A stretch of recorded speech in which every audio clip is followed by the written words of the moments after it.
Howdy. How y'all doing? My name is Solomon Savage. I am an independent sci-fi western VTuber coming to you from the City of Adversity. And as you can see, we are playing Satisfactory again. Alright, so I took a look around my my setup last time, improved a few functions, but didn't really do a whole lot about cleaning up this spaghetti bowl of mess that we've got going on here. So I thought about it and I thought about it, and what I realized is that I could solve a lot of my problems by just making a few simple prefabs just to get started. And that's what I've been working on.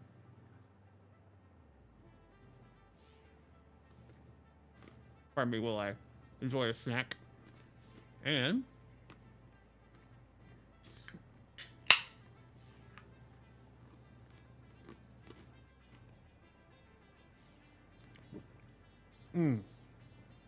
crack open a nice unalcoholic beverage.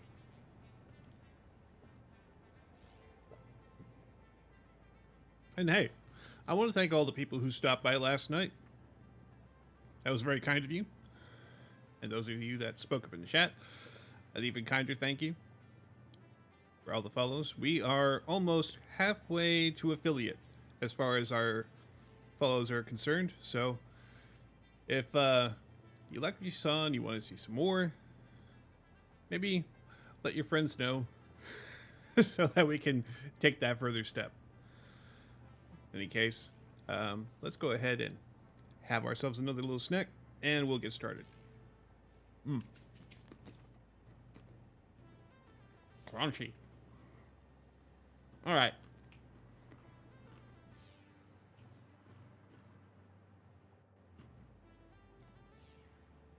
I threw this down because I really haven't done a whole lot with the blueprint designers in the past. I've pretty much built everything start to finish manually. So I could probably make this look a little bit better. I hate just floating platforms, but the uneven terrain kind of makes it difficult to do that. So I'm just going to pretty it up just a little bit.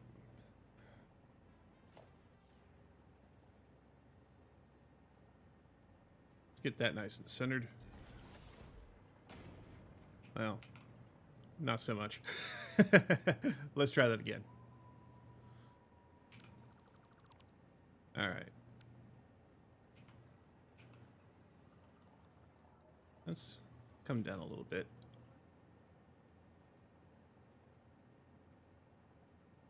There, maybe. Yeah, okay. Now I understand my mistake. All right. So let's see. 6, 7. Yeah, let's go with concrete pillar. And that's almost buried in the ground, so let's go ahead and put the foot support on there. Yeah, that looks better. Doesn't hurt being buried in the sand just a little bit. Alright, 7.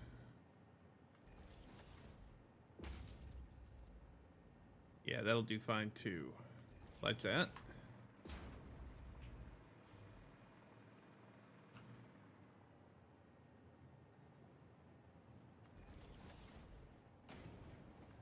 And like that.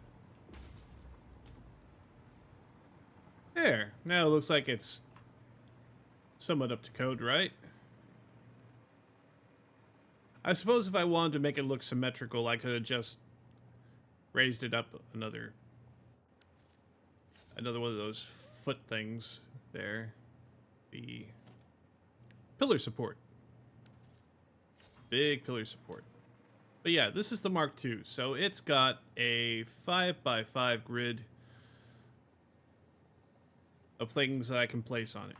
I'm going to demonstrate. Let me go ahead and come down here and load a blueprint out of the ones that I've come up with so far. Let's start with the copper wire factory. Now, this is going to take items out of my inventory and lay them out behind me, just like magic. Now, this is your basic copper factory. Well, copper wire specifically. You got these refiners here that are going to take copper ore and turn it into ingots. And it's going to make 30 copper ingots a minute. Now, what I failed to realize when I made this blueprint is that I'm actually only using half of what these refiners can produce. So, what I'm going to do, he, is that I am going to add a wall on one side here. I'm going to build a platform above it.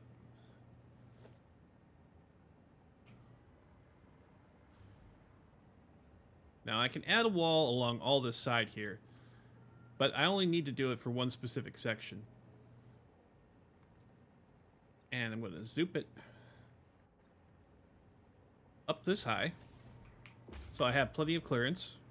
And I'm going to add another level of flooring here.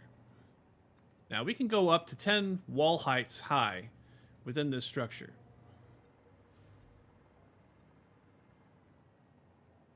And of course, 5 blocks across. So what I'm going to do is I'm going to add a little bit of flooring up here.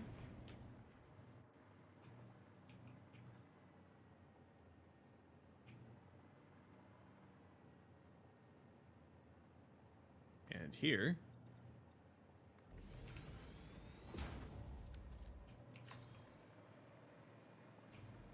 Now, is that far enough? Yes, I believe it is. Now, I am going to have to deconstruct some of this in order to make it fit properly. Now, the idea is that these refiners are actually going to have a splitter on their conveyors here, but there's not really a whole lot of room to do that in this moment. It's something similar that I've actually done over there, as you can see. I've got vertical conveyors, lifters, if you want to call them that, elevators, that are going up to the second platform, going on to another row of assemblers, splitting what ingots come out of this in two. Half goes forward on the same level, the other half goes upstairs. So I'm going to take these refiners out temporarily and move them back just a hair. Which means I'm going to have to get rid of all of this and all of this, and probably electrical posts too. Now, the reason why I'm not doing the mass delete is because I'm going to end up getting that platform, the blueprint builder, in there as well. And I don't want to have to spend all that time taking it off. But I'm just going to be removing a few buildings like this. It'll be fine. It'll be just fine. Now, I've got this little guy here. Make sure that you clean up any of these pole platforms for your conveyors. Okay. So, let's go ahead and build the splitters with that in mind. Let's see. There's my conveyor row. Okay, so splitters. So we're going to have splitters. I'm going to keep this as compact as we can. And have them coming in from the rear and exiting on the sides and to the front. Which is exactly what we want. Our little lines tell us when we're lined up with the structures here. And yes, I know, I've been playing for a couple hours.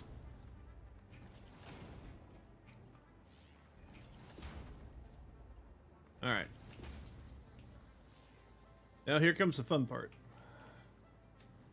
Now, normally, you would want to put a hole in here to drop down the elevator and make it look all pretty like. But with the way these things are centered, I don't think that that's possible. I mean, we can always try. Looks like... Alright. If we were to take this up, just as it is, where would it end up? Yeah, it's like splitting 2 rows, just like that. Honestly, to me, this doesn't look terrible. It looks bad from underneath, don't get me wrong, but it's still functional. It still works. Just in case, though, let me go ahead and see if I can't try and put a hole there. Stackable conveyor pole? No. Floor hole. There we go. See, it doesn't quite fit proper. It's just off by a hair. Well, maybe not. Maybe not. Alright. Let's go with that. Let's go ahead and put that there and delete the lift. And we'll just build it again. Now, we don't need anything fancy. This could just be a Mark 1 lift. Well, they actually lined up. A lot better than I thought. Okay. And now we're going to have it facing left, just as we did here, because we're going to have all of our assemblers in exactly the same position as down below. They're going to be lined up along the edges here, just like they are here. Because these things take up exactly 1 width of these panels here. I think these are 5-meter panels. Because they're only 1 meter thick, from what the description tells me. Have a little snack there.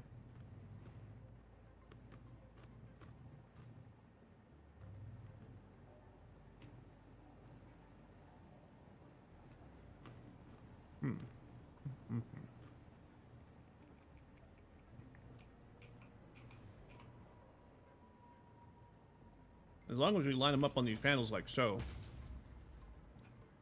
they'll stick out just as far as the ones below them. As you can see, this is almost perfectly symmetrical, thanks to the snapping. So let's go ahead and set up the rest of our assemblers up here, and we'll just copy and paste from below.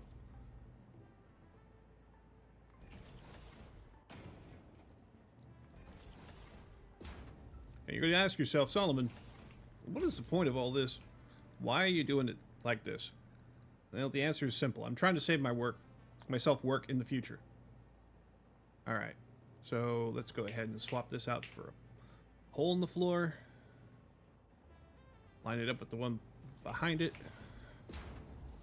Is that actually in a line? Yes. And it's splitting right there.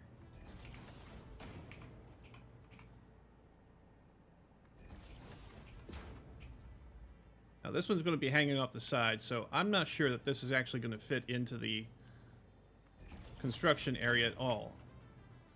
But we're going to give it a shot. We're going to give it the old college try. Okay, so it doesn't want to overlap with the blueprint designer like that, because it's hanging off the edge. So that may be a problem with our design. So let's go ahead and delete this hole here and see if we can't come up with something, while not perfect, something that'll be functional. I may have to cut this down to 4 instead of 5. Something I don't want to do, but I may need to do. So let's go ahead and delete one setup off the sides here. And this may make our manifold, as I heard this referred to as last night, a bit more functional.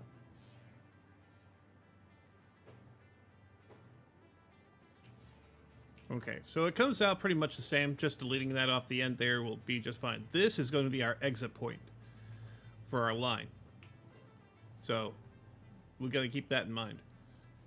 We got 2 feeding in from this side, only 1 feeding in from this side. We were having another feed in from over here, but now we've deleted that so that we can save space. All right.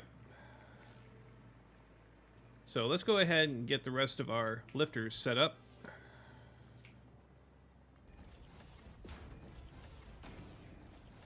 And run some conveyors from there to here. Where are you going, dear? Oh, did I put these backwards? I sure did. I should have realized that. Oh, wait, no. This is the backside. Oh, I see. Because, it's confused. I understand. I goofed. So, I didn't specify whether these were the innies or the outies. So, I need to hit the R button to change that from an in to an out. Okay. Alright, now they're an out. Now they're outies. And see how satisfyingly symmetrical that looks? And functional? That's just the best. Alright.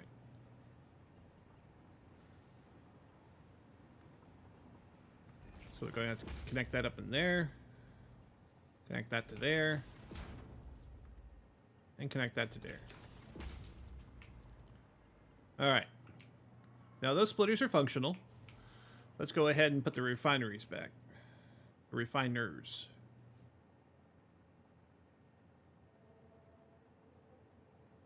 Smelter. Alright. So we're going to have port in here. Let's get this as close as possible. And yet still able to connect up without too much trouble. Now I've had to build some setups in here where the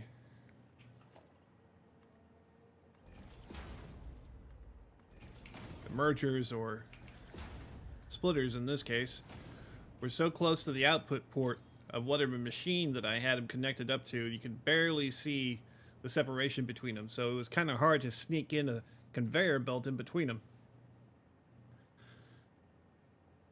Now, to keep things even, I may want to actually update these from a tier 1 to a tier 2 belt. But since these things only produce 30 ingots per minute, and they're going to get split on these tier 1 belts, it's going to make it look a little choppy. But actually, each is actually going to feed into each of these assemblers here. Constructors, I should say, not assemblers. These constructors at the same speed that they're being used. So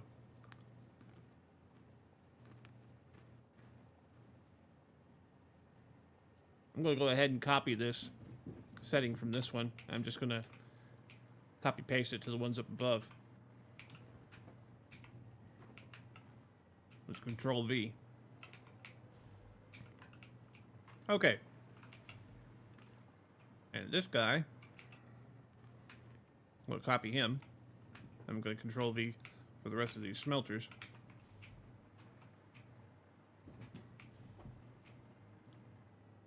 I'm going to set up my manifold again. This time a little bit different. So I'm going to have a splitter here.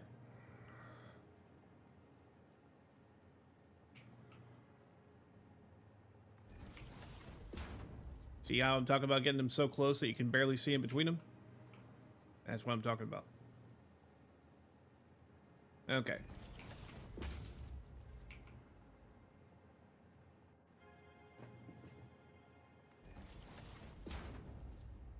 All right.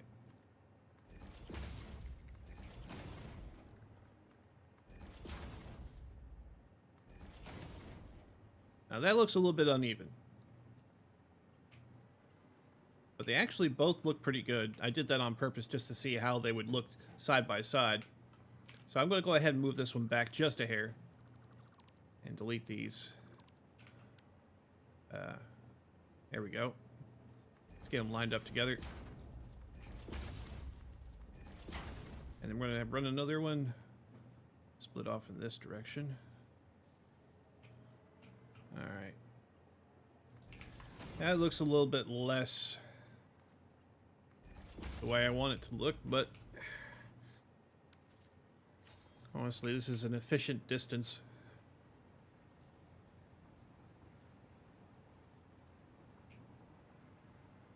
Okay. Everybody's lined up proper? Good, good, good. Now let's go ahead and set up these power poles again. I'm going to set up this electric here. I'm going to have it split power here. And here.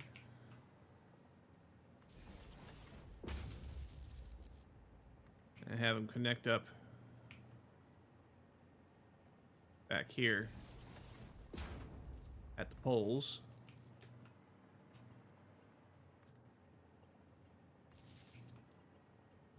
I may upgrade that one to another Mark II, just in case, because I'm going to be feeding this power upstairs as well. So I'm going to have power coming in from this side. It's going to feed into the front row there. Now I may want to clean up that pole there too, reconfigure that wiring. Okay, so delete. All right. Pole here, power there, connect to power here.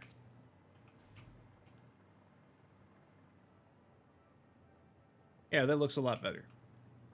A lot more symmetrical.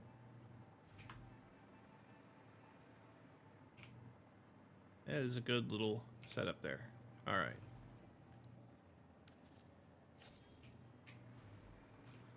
All right. Now, we're going to do the same thing up top. We're going to wire them up, and we're going to deal with the manifold on the front. All right.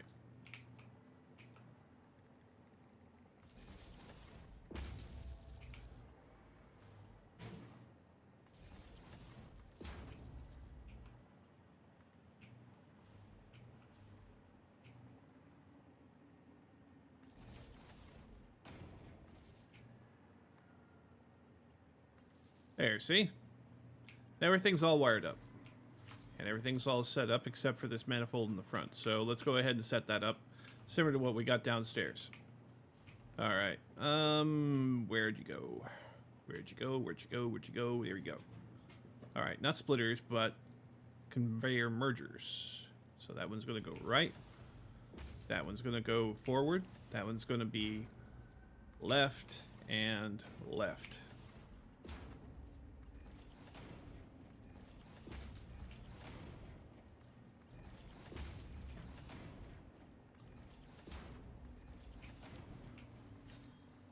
There we have it. Okay. This blueprint is now officially been revised. So now it's more efficient and better for use. So I'm going to go down here to the terminal. And I'm going to save this blueprint as copper wire factory. 2-layer. Okay. I'm going to put a little note in here, 2 layers.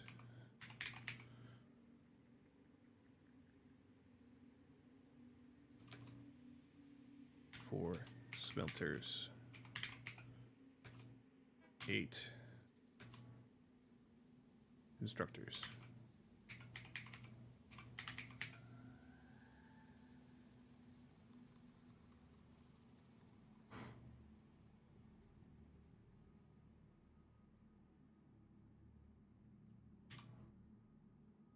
Okay, we're going to save this blueprint. Yes. I'm going to back out of this for a second. And I'm going to do a little bit of math. Okay, each of these is making 30 wire per minute. And we got 4 down here and 4 up top. It makes a total of 8. Alright. What's 8 times 30? Well, it's the same as 8 times 3, which is 24, with an extra 0 at the end, so that's 240.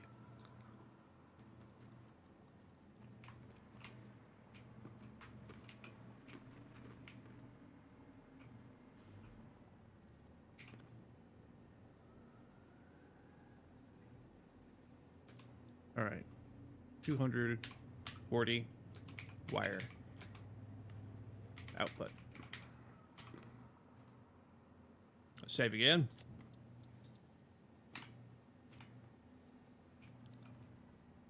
Then we're going to look at our smelters. It requires 30 ore per minute, and there's 4 of those, so 3 times 4 is 12, add 0, 120. 120 ore input.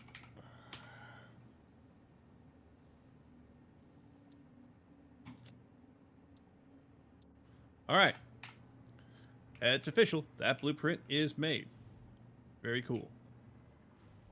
Now, could we have done this on the lower level blueprint designer? No. One, because we're using the entire length of the blueprint, plus a hair over the edge into this square here. So it's always going to remember the way that's set up. So it's probably going to create this 5x5. I'm not sure how the printing goes, but I also, as you saw earlier,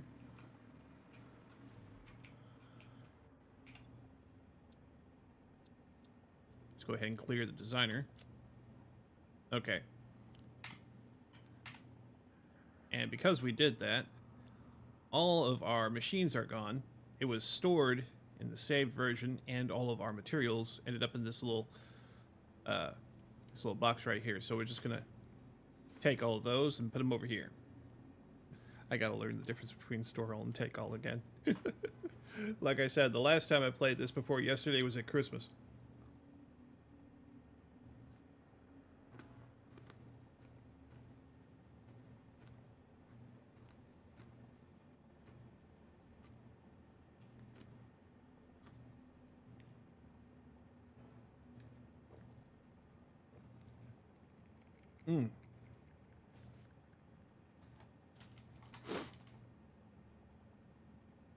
A little sniffly.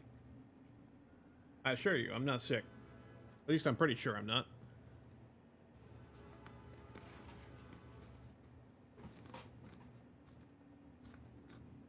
All right.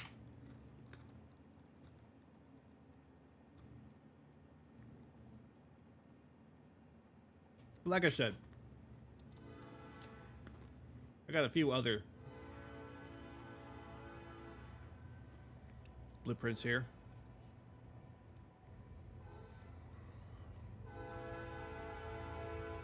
Pardon you for the train.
Alright, sorry about that.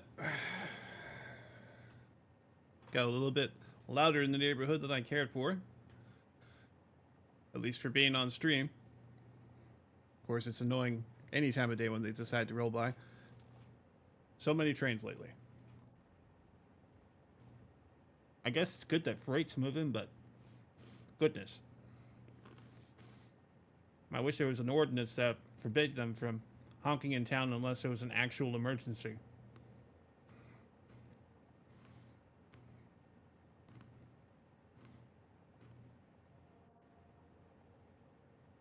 So what am I going to do now?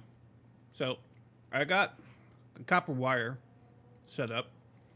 Let's go ahead and design one for rolled copper instead. So let's go ahead and plot this out. So we're going to need a little space in the front for another manifold. We're going to need some spots in the back for smelters, of course. Let's go ahead and get a constructor set up in here. Have it pointed the correct direction. Alright, let's line that up with the edge. There we go. Alright, before I put too many things on here, let's go ahead and get the rolled copper recipe going here. Now, I need 20 ingots per minute, which means that I'm going to be having one smelter that's going to be overproducing for every one of these constructors that I set up, unless I overclock it. But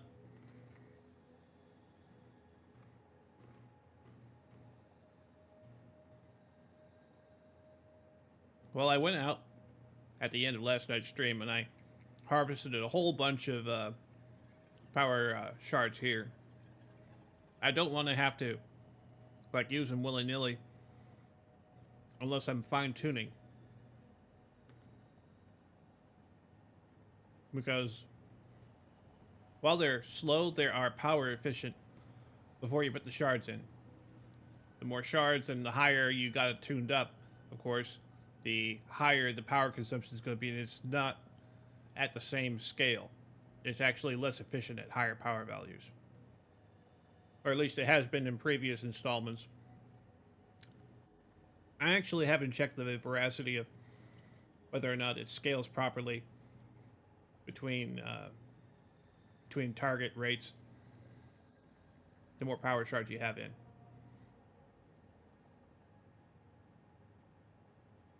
So let's go ahead and figure that out. So what I'm going to do is I'm going to have 2 smelteries that's going to feed 3 constructors. You follow? Okay, so let's go ahead and make these constructors here in a line of 3.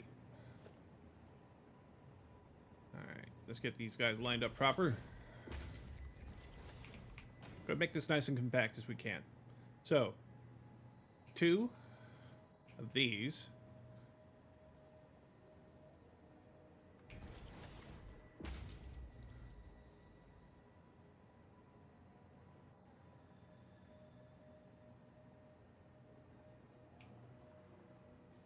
Alright, that one's hanging over just a little bit.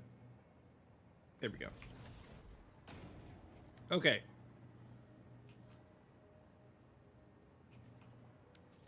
So what I'm going to do here is I'm going to create a new manifold.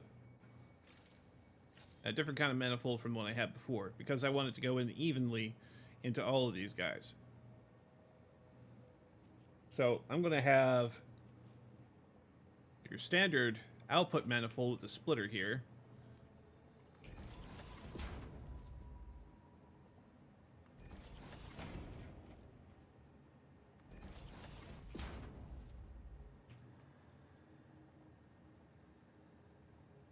I'm going to have merger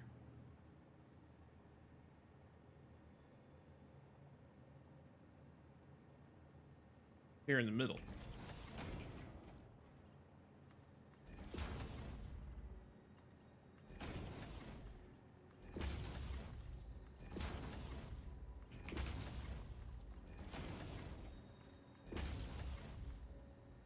Oh, that one was off somehow.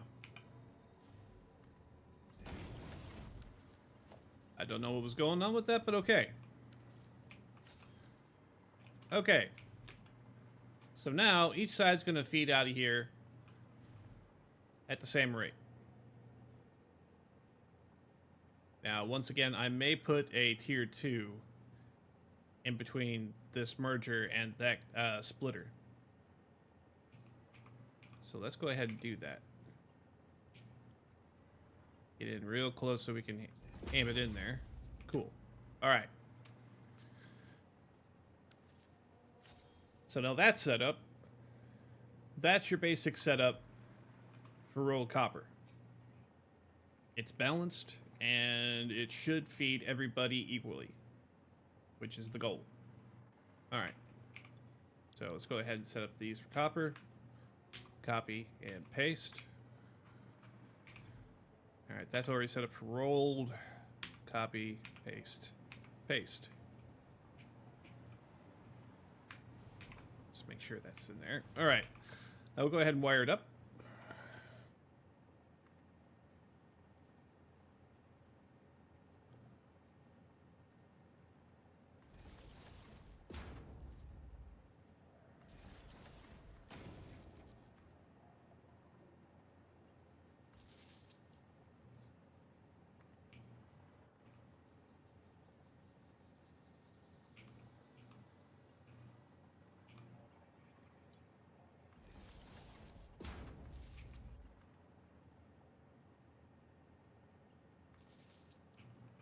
All right.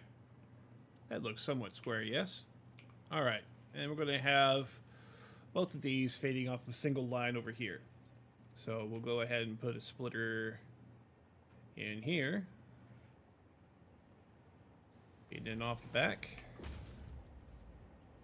Let's place that a little bit better. A little bit more forward. About... That's too close, isn't it? Yeah, that's too close. So, I know that looks exactly the same spot as before, but it isn't. See? That pole's not placed. That's not placed good. Let's not do that there. Wait. Okay. So let's go ahead and have power coming off of this side instead of that side. So I'm going to move that wire. Nah. Yeah, I'm going to move that wire. Let's connect it to there. This can come back here. Click there and there. There. That looks better. Right? Right. All right.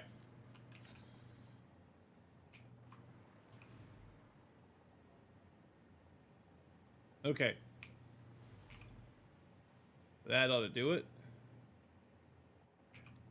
And of course, if we update the speed on any of these by inserting more power shards in there, we may end up having to change the speed of our belts so that they feed properly in there. Now, I only need 30 copper per minute, so a tier 1 belt's going to be good on either side of this one. May have a tier 2 coming in the back, but it's going to back stuff relatively quickly. So maybe even only a tier 1 in there. These guys are going to be filling, I should say, as fast as we can get minerals in them. That's how we do that. And then, of course, we're going to have a manifold on the front, too.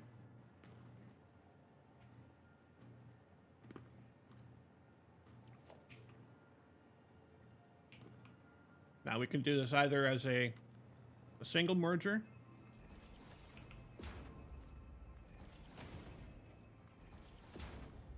which is resource efficient,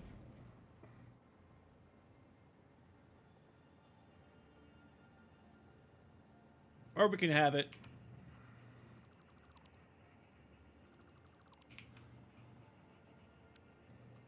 with a merger in front of each. That way, if we end up expanding from side to side, adding another set of these next to them, which we might do, because honestly, this is built to be expandable. So, let's take that into account. Now we can, of course, have everything coming out the front and have another manifold off of external lines and add into that. But this also gives us the option of adding from either side and keeping it more vertically, well, lengthwise compact, as opposed to adding another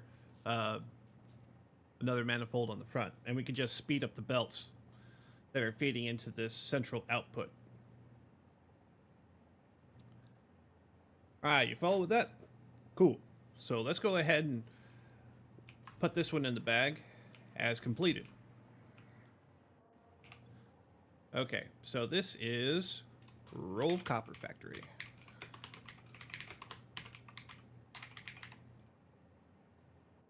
Alright, let's go ahead and select an icon.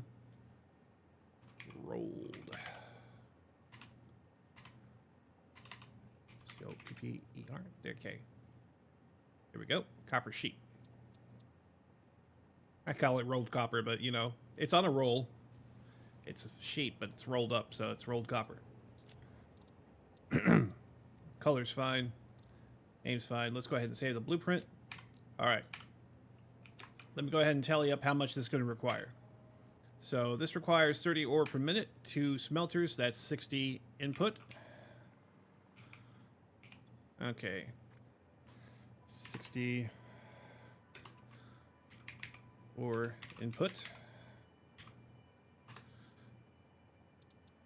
Save blueprint. And we got 3 constructors in the front, excuse me, that are outputting 10 per minute. Now, this is pretty slow. Normally, in these situations, I would go ahead and, if I wanted to save space, I would definitely pump these guys full of shards and max out their capacity.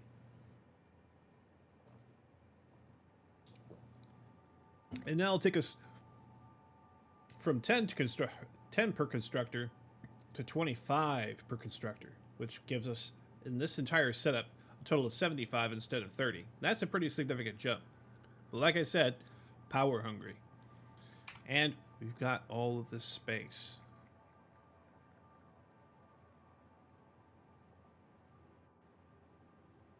As much space as you can think of, and we're going to be stacking vertically anyway, to make our situation just that much more efficient. So we can just, if we wanted to, we could stack factory on top of factory on top of factory if we wanted to. Just saying. But for now, let's go ahead and keep this clean. So this is going to have 30 output.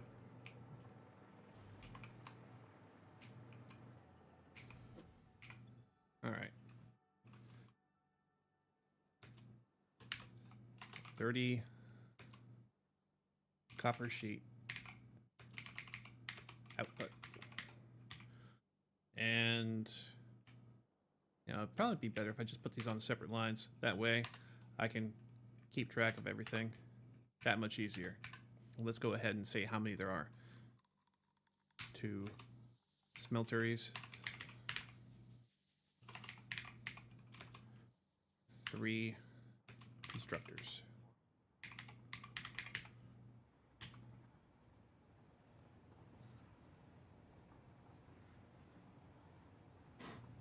Okay, we'll save the blueprint again. And we're going to clear the designer. Alright, we'll get our parts back. Take all this time. Actually, let me go ahead and sort my inventory again and take another quick look here. Oh yeah, I filled up. I thought I had run out of parts before I realized that every time I cleared the assembler, the blueprint designer here, that all of the spare parts went into this chest here. I kind of wondered what it was for, but clearly I didn't know what I was dealing with because I've never used this before, and it's a pretty damn neat thing, I have to say. Pretty damn neat. I am digging it so far. Okay, so now that we've gotten most of our copper taken care of, let's make one last design that involves copper, and let's do some cabling, okay? Yeah. Let's do some cabling. So we've got something that makes wire for us already, and it has a specific output. What is it, like 240 output? So let's design something that will feed off of that and actually make use out of it.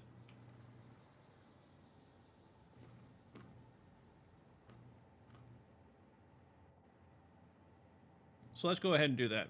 What we're going to need is another line of constructors.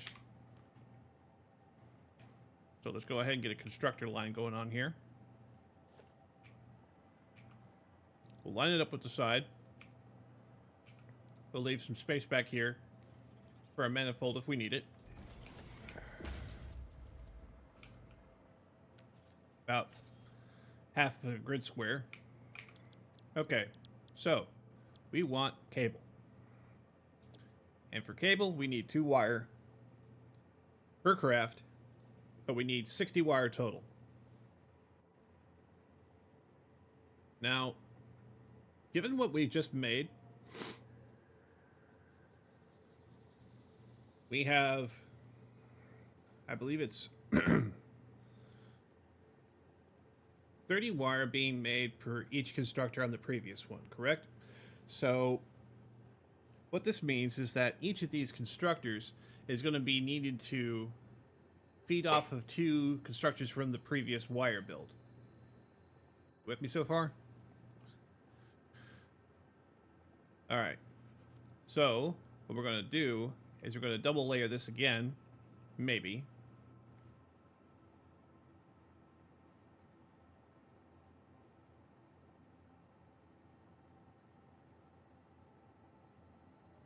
No, we won't have to double wire it, because we'll just add the conveyors in between them as we need them.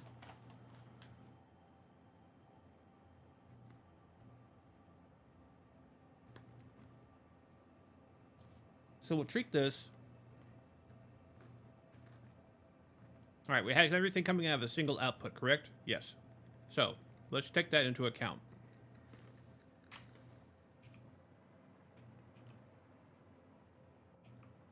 Now, it's even going to be spaced similar to this. So let's go ahead and make a single line of 4 constructors here. That's going to feed off of our previous build. Or we can have a 2 by 2 vertical with a wall on one side.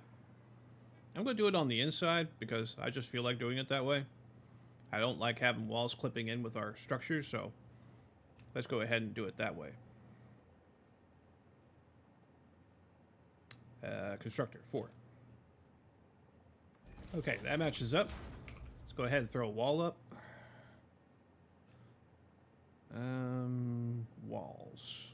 Walls 3. All right. Put a wall there. We're going to go 4 high, just like we did in our last build. And we're going to make some flooring. There and there. I'm going to delete this wall here because I no longer need it.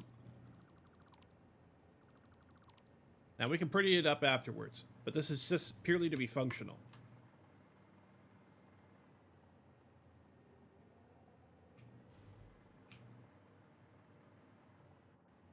Alright, so we got these things going back 2 grid squares.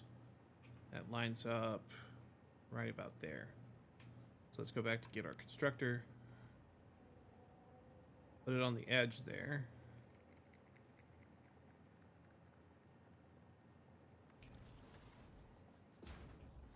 Yeah, that looks right.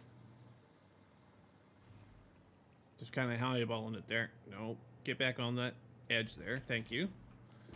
All right. Now we're going to build a little bit more off the front here. So we can add our manifold. Now, our manifold is going to enter here. Let's go ahead and set that up. So splitter here with an entry point off the rear.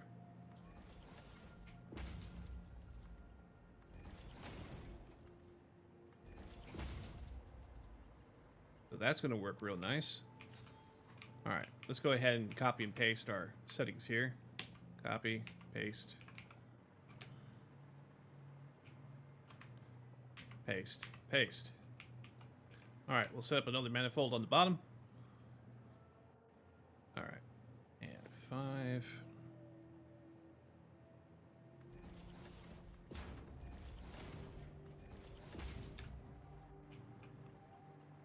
All right, that's hanging off the end just like there. Cool. All right. Then we'll create a manifold off the front. How much of these are pulling out? 30 per minute? Okay. So we can have the exact same setup, only with conveyor mergers on the front.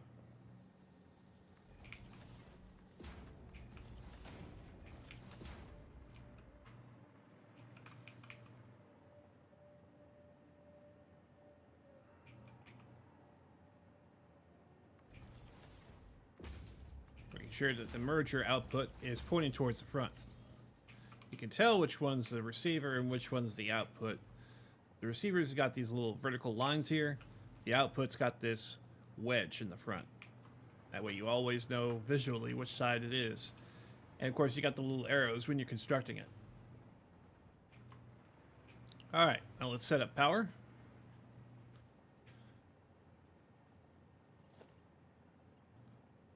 Alright.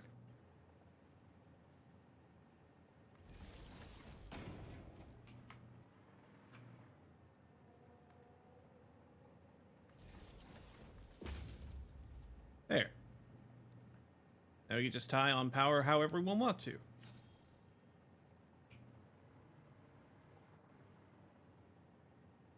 Perfection. All right. I think that just about does it for that one. So let's go ahead and tally up our stuff before we do this. So it's 60 wire per minute that it requires on the input. So that's 120 on this layer, another 120 up there. So that's a total of 240.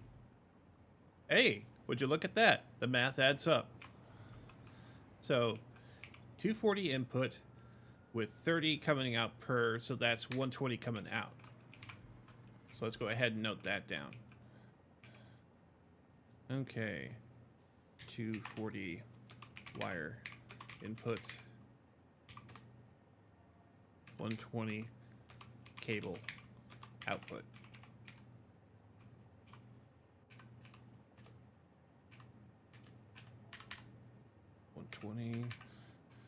And 4 constructors.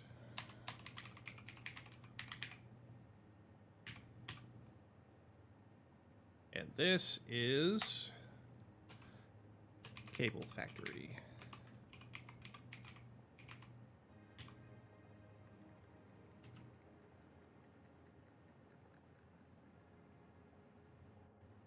Let's go ahead and add a line here.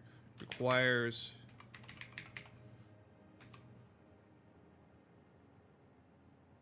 wire factory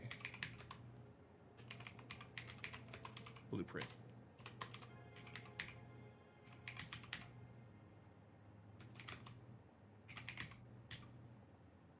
That way we can remember that that's what that needs. So we need cable, select cable, and say blueprint. And we're going to clear the designer again. Get our materials. All right. That's all the copper taken care of. Okay. Now, we've got a few options going forward. We've got other basic parts that we can make in similar fashion and make it bulk worthy.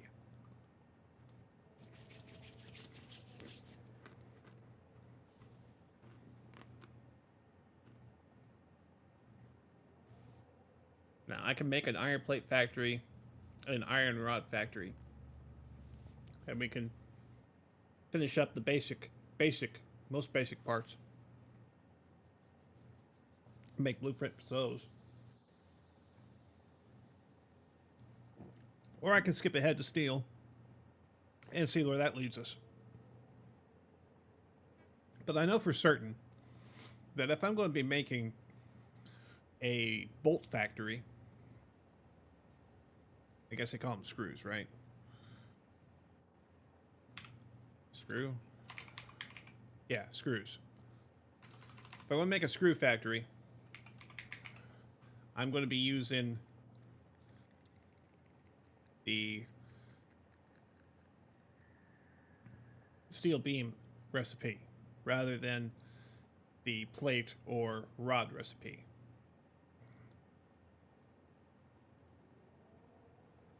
Oh, wait, no. These are all just the recipes for making stuff down here. These two are the actual recipes here that I have unlocked. I've got this steel beam recipe, which is really super efficient. This one will make 40 per minute. This one makes 260. So yeah, I'm going to use the most efficient recipe possible when I'm planning out these factories. So when it comes up time to making screws, I'm going to be using this recipe.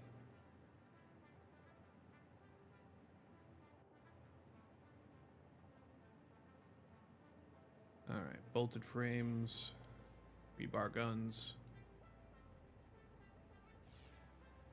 modular frame, heavy version, and the bolted iron plate.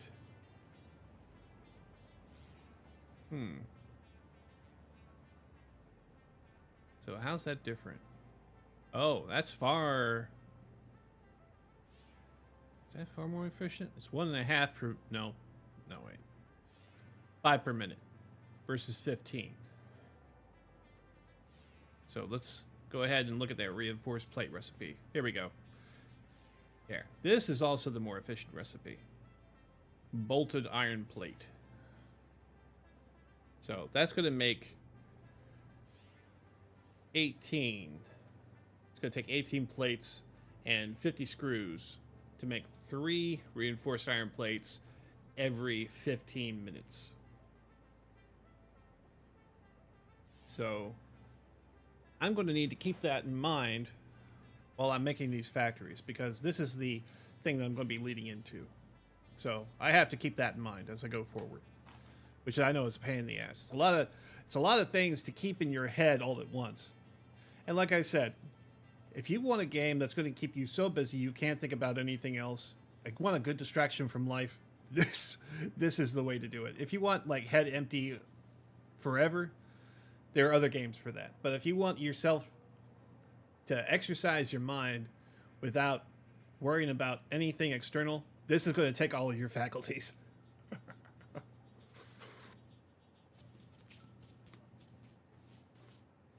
Just a suggestion.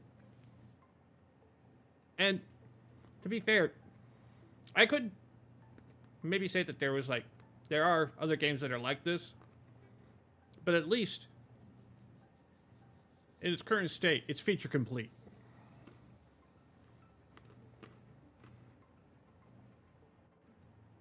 And there are a whole boatload of mods for it too. And I may be wrong about this, but I'm pretty sure the developers know that people are modding their game, and they encourage it. They encourage seeing people play in different ways and seeing what is the word I'm looking for here?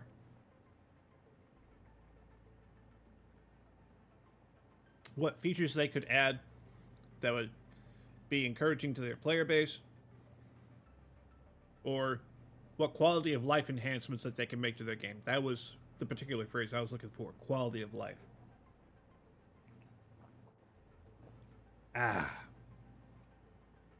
Alright. So I'm going to keep this bolted plate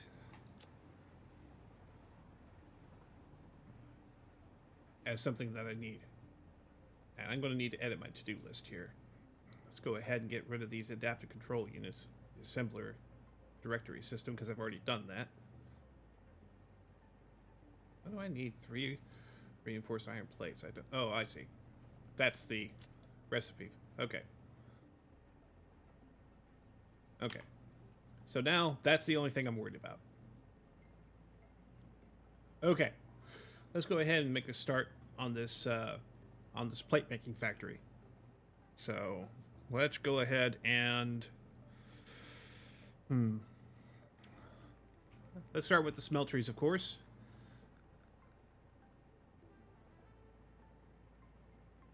But what I want to do, what I should be doing, is I should get an assembler. Just so I can look at how the recipe looks inside the machine here. So it's 90 plates that are going to go into one of these machines in a minute. And it's only 18 plates every 12 seconds. So that's how fast I need to be having those plates pump out. So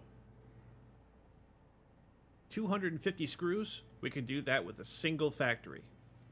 Single setup with the give me a second, with the steel beams method. So we can keep that in mind. That's pretty much 1 for 1 with how many screws that we're going to need. But with the iron plates, we got to make sure that we're pumping out 90 in a minute. So I'm going to keep that there for a second. I'm going to go ahead and start with the smelters. Actually, let's throw an assembler on the front too, just so we have a thing to mock up this constructor here. This constructor is going to be making plates. How many plates per minute are we functioning at? Okay, so this is going to take... It's going to take 3 constructors working at full capacity. And if I am correct, the smelter is going to pump out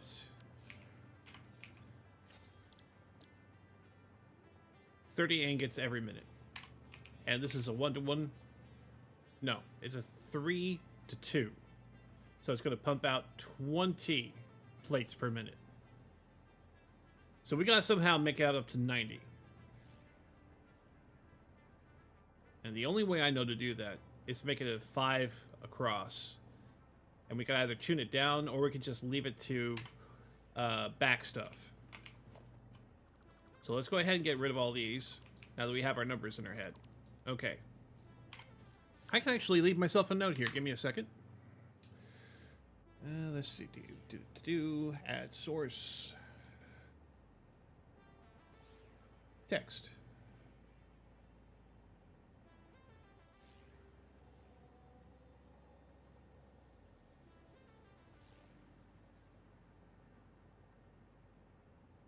Actually, I have a to-do list on here.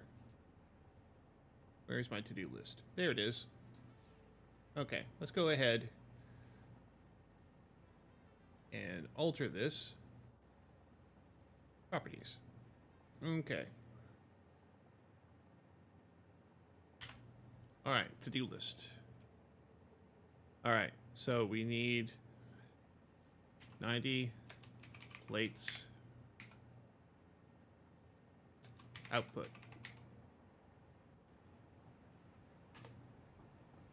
250 screws.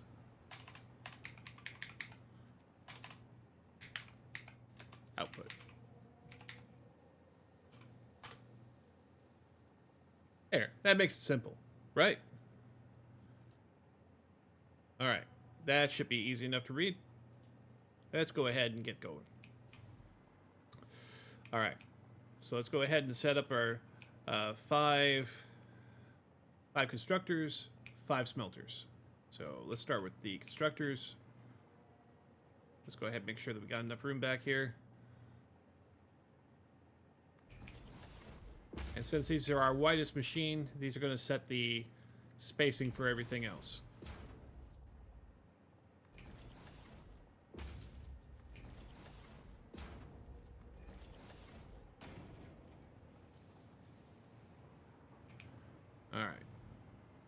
Now we're going to go ahead and make our smelters. It's a 1-to-1 ratio there. I guess I could have built it back a little bit.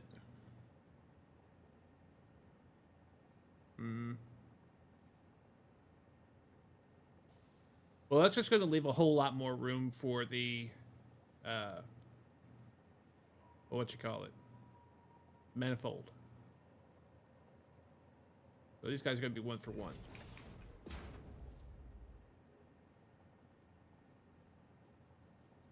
That's lined up. Good, good. That's lined up. That's lined up, and that's lined up. All right. All right, let's go ahead and set up our manifold. Okay, splitters ahoy.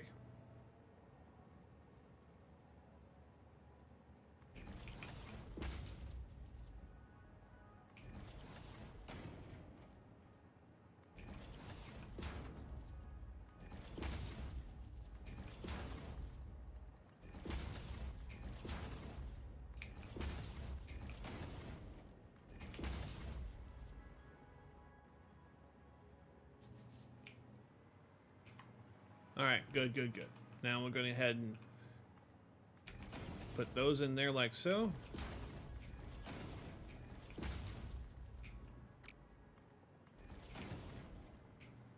All right. And we're going to have a manifold in front, where I'm going to have a whole bunch of mergers. Nope.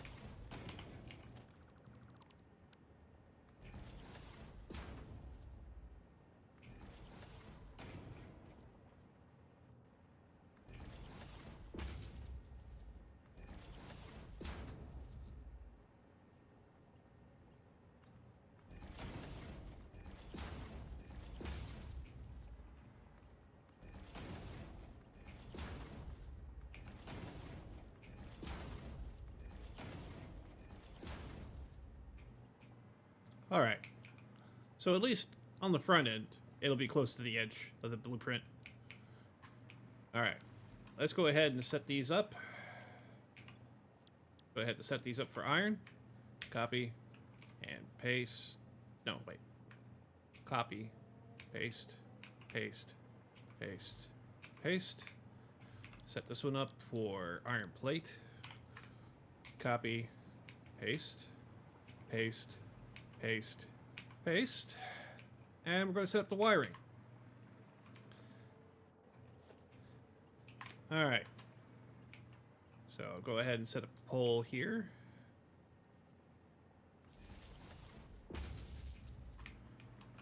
A pole here. A central pole here. With that one wired onto it. We're going to make that a tier 2 pole. And we're going to go back to wiring up like so.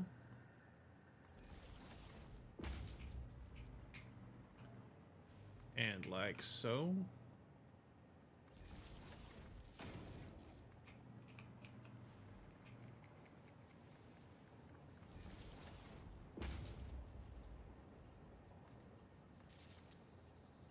Wire that pole up, turn this into a tier 2. Wire that to that. Alright, now everything's all wired up. I think we could call this construction complete. Now, we're keeping in mind how many that we're making for the outputs here. So, this is actually going to produce 100 plates instead of 90. So, this requires 30 ore in per smelter. 30 times 5 is 150 for the 150 input and 100 output. Okay. So, steel plate. No, wait. Iron plate. Iron plate, because there is no steel plate. There's girders. Or... I'll figure it out. You know what I'm talking about. They're girders. They look like girders. Okay, so... 5 smelteries. 5 smelters. 5 constructors.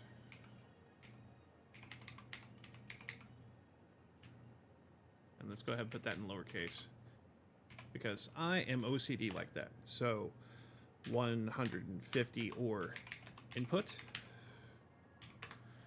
100 plate output.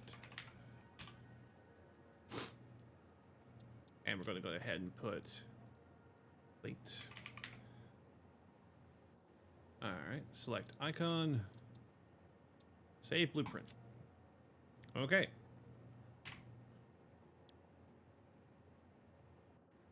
So I'm going to go ahead and skip the iron rods for a moment, because I don't know what I would be using those for. Oh, wait. I need it. Actually, save blueprint, confirm, clear blueprint, exit, grab material. Okay. So now that's gone.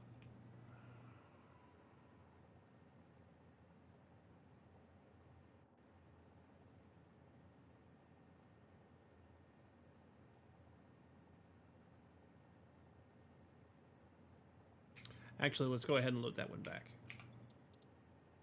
Load blueprint. Iron plate.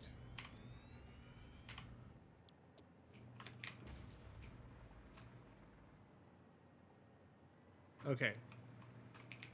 So, although 20 is coming out of each of these, I may want to update these to take tier 2 speed. Maybe? Because it's gonna create a little bit of a buffer here if it's all coming out at the same speed, you know?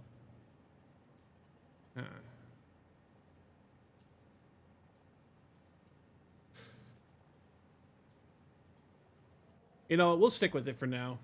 If I need to fix it in the future, I can always just reload the blueprint and close it out after I fixed it. Take all. Thank you. Okay. So let's go ahead and make a steel factory. Now, steel factory is going to require a little bit of different thinking than the iron factory, because we have to take into consideration we've got 2 inputs now. So let's go ahead and put a foundry down. Let's say put it here, so we have space on the back to create our proper manifolds, because to make steel ingots requires copper. Oh, sorry, it requires coal and iron. Now, we have 2 different recipes here.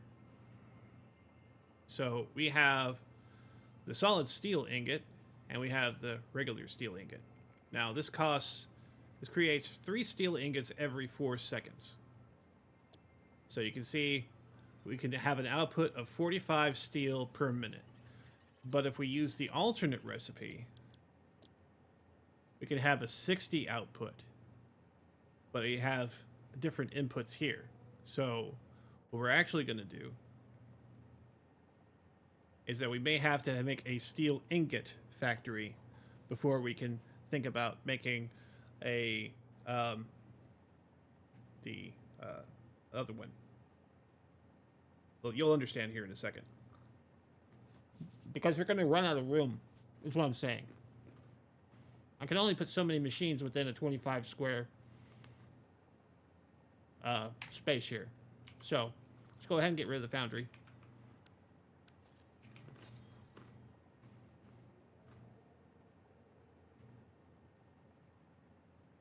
But there's something else I need to take into consideration too. So, this is going to be making our screws. This constructor. So, alternate screw recipe will create 260 screws per minute. That's 10 more screws that we need for everything else. And this is just a single thing. And it's going to require 5 steel beams per minute. 5. I'm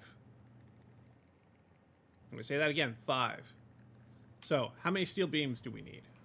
How many steel beams can we make? Well, let's go ahead and put down another constructor.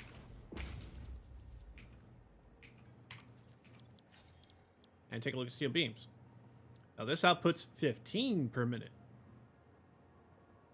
So we're going to be producing way more steel with a single constructor than we need in our entire operation. So we can have screws out the wazoos if we want to. If we want to.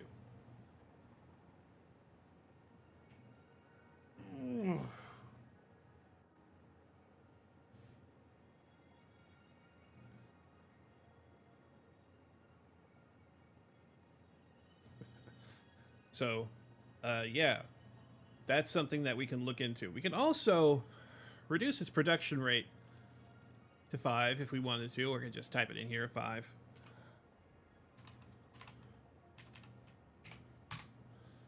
There.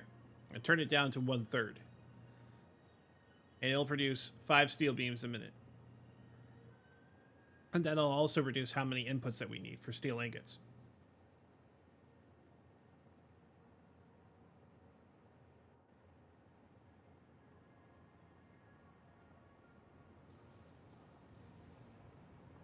So that's a thought that we need to keep in mind.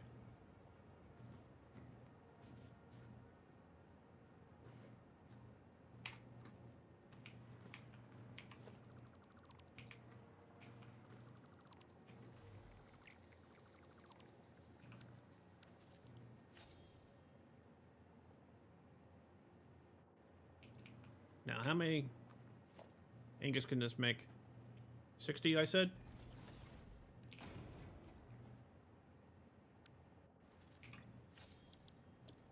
So this can make 60.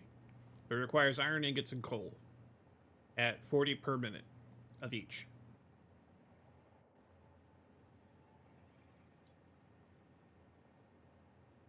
Okay. So, let me think.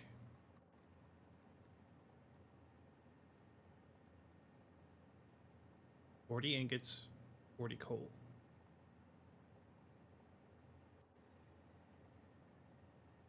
Each smelter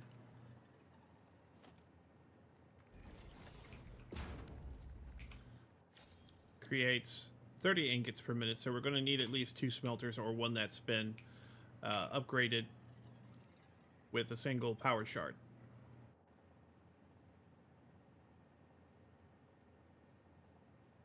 Like I said, I want to keep the idea that we're going to have one of these guys at a time. And they're not going to have any power shards in them. So let's take that from that angle. Okay. Let me think. Okay, so what we can do is we can set it up like this. We can have a set of 2 smelters side by side, like so. And they are going to merge into a merger here or here. You know what? Let's make it here. Let's make it here.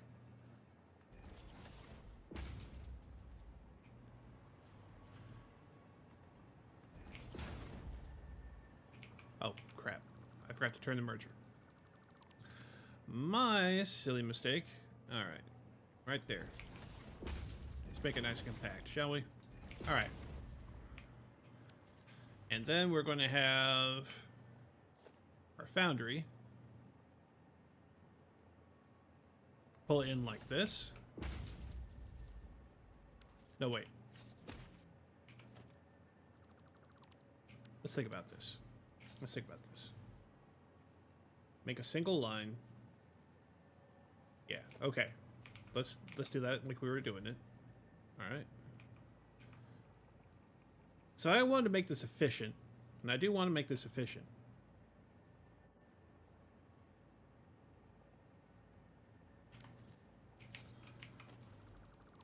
Let's think about this. Okay. So each of these is producing 30. Our foundries require a total of 40. So if I make... Okay. If I make 4 smelters...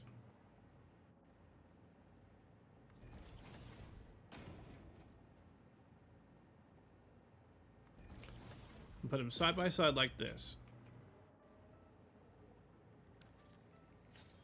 I can power 3 foundries. Right?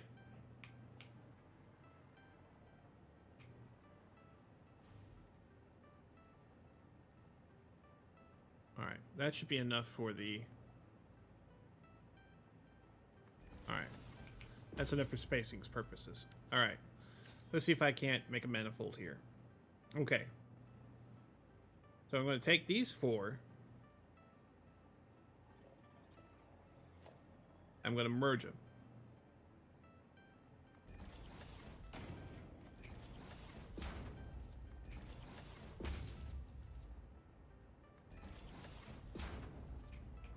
All right, I'm going to need to move this forward just a bit.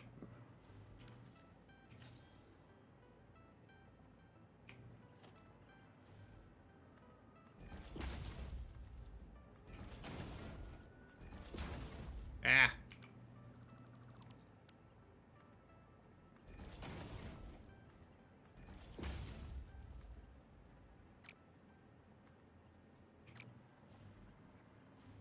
I did it again.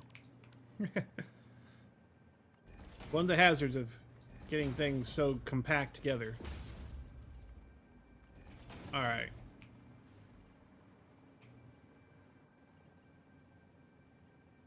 Alright, and then I'm going to have it divide out onto a separate line. It might have actually had it better to be pointing in that direction, to be honest.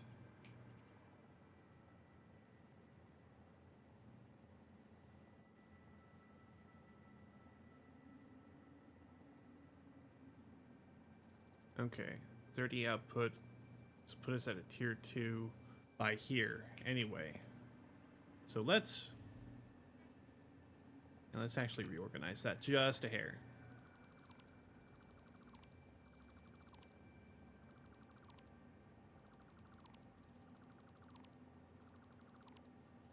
In terms of flow, I'm going to want to defer toward the center. It should be right over in here. This is the center of our blueprint after all. All right, so let's go ahead and get our mergers in there. I'm going to have them pointed toward the center, actually. Right there. There. And...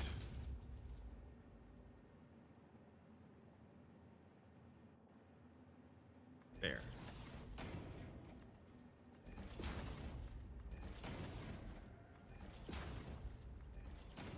No.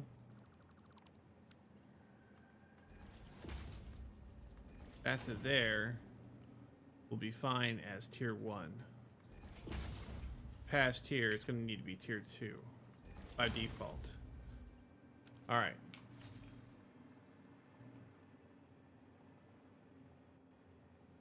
And it's going to come out and go in this direction. So I'm going to want a smelter lined up here. Sorry. A foundry. A foundry here that's lined up with that, with enough space to put a splitter in between them.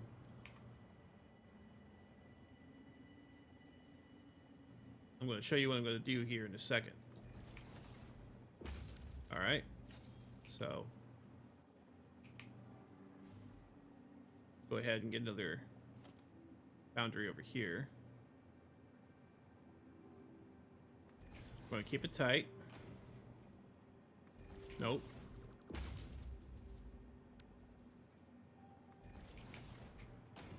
Okay. So we're going to have splitters starting here.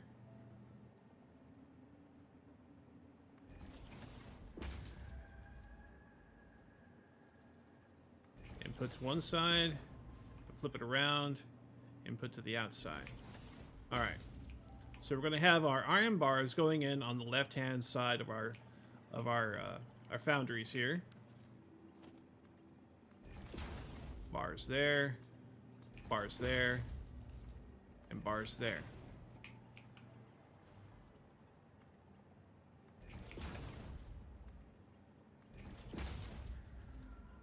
And we're going to need a tier 2 here.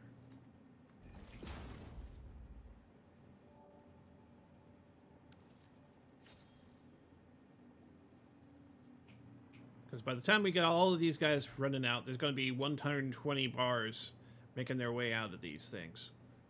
And 120 is exactly how much a tier 2 can hold. Now that way, we can get everything where it needs to go, lickety-split. And it's going to split evenly among these three because of the way we got this manifold set up. All right. So let's go ahead and get our alternate steel ingots in here.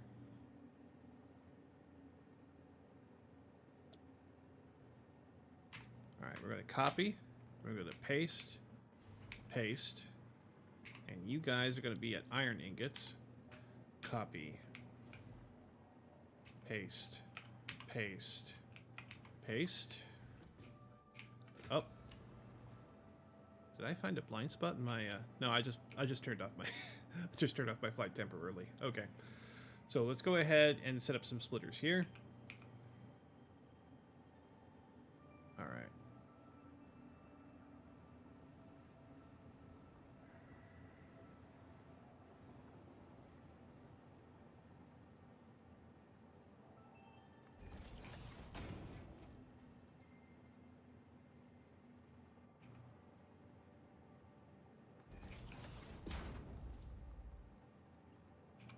And why are you like this?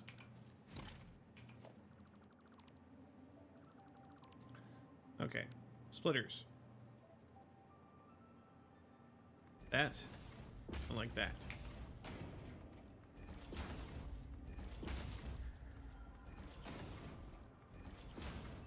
All right. Now, clearly I did not leave enough space back here, but that's because I need some space in the front for a manifold up here, too. So all of these are going to come out. We're going to have mergers.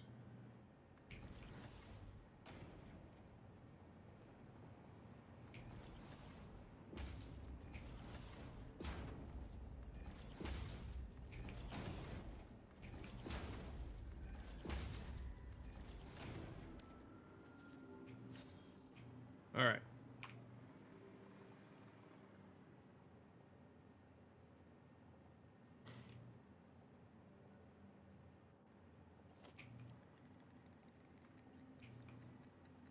Let's go ahead and get some power set up.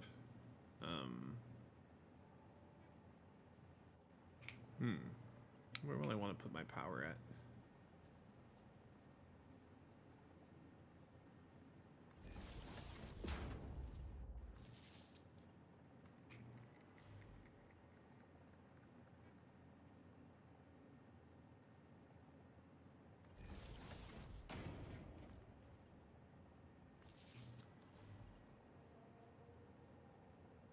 Turn that into a Mark II pole. Run it back.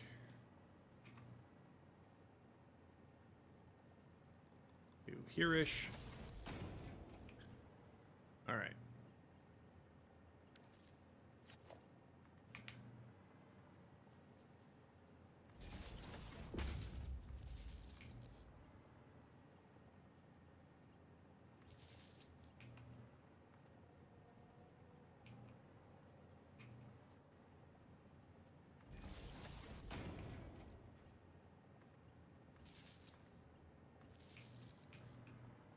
Alright. And that's power. And all of this set up. So now that we've got... Whew. Way more steel than I need. Honestly, this is the more efficient setup, at least as far as space is concerned.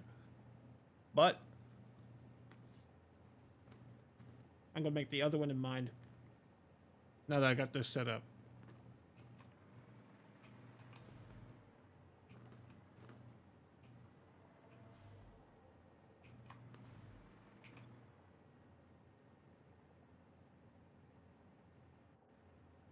All right. Now there's one other thing I need to do here, and that's to set up our coal input.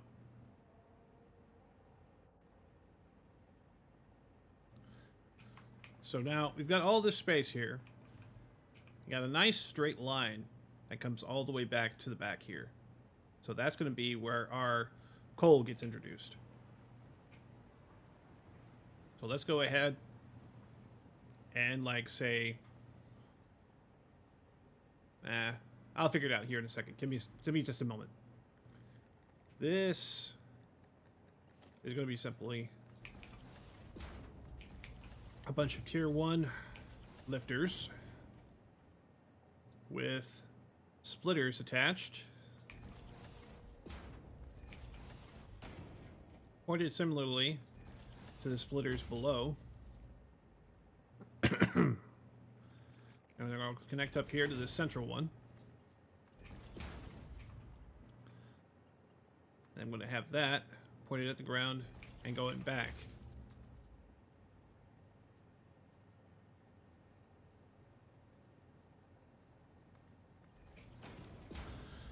And I'll take that right to the edge. Matter of fact, I'm going to turn that into a tier 2. Because 40 divided by 3 is 120, right? Which is the same amount of iron ingots that we've got going into these foundries. So we're going to need exactly as much speed going into this. So I'm going to turn that into a tier 2 as well, now that I think about it. Thank you. And now it should divide evenly.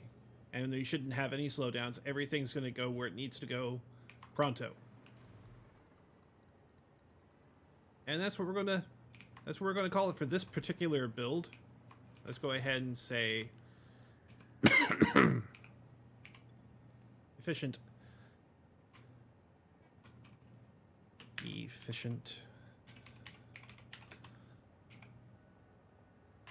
steel ingot.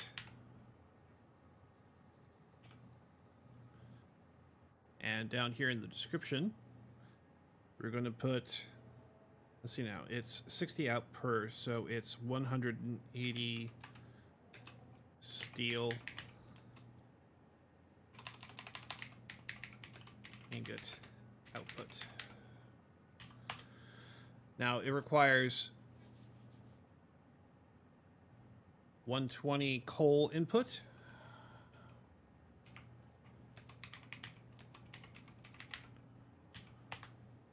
And how much in terms of... Oh, wait. Cancel. Let's go ahead and save the blueprint after I select the steel ingot. Select icon. Save blueprint. All right. So how much ore do we need to have coming in here? So it's 30 per, so 120 ore input. 120 iron ore input.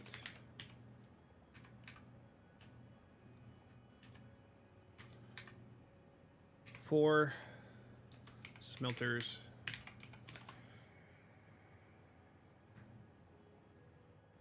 Three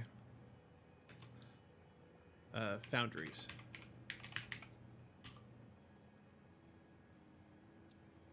Save blueprint.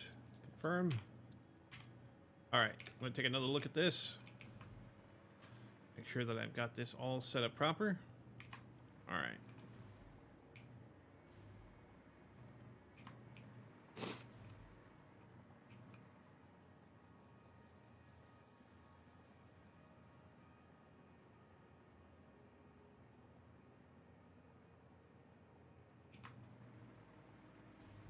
I had a little bit more space in the front than I thought that I did.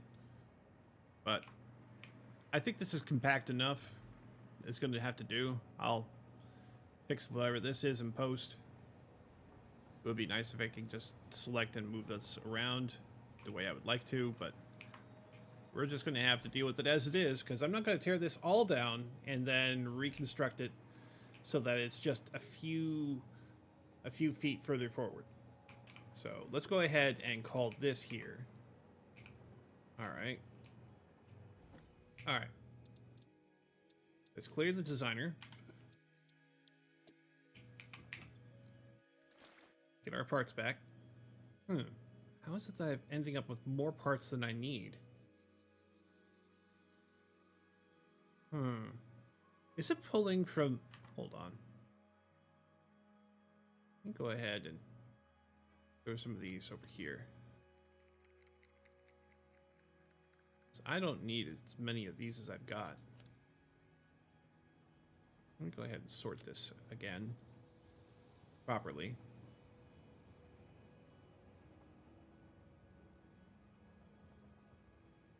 Oh yeah, I've been pulling from my iron plates in here. Jeez. Okay. Oops.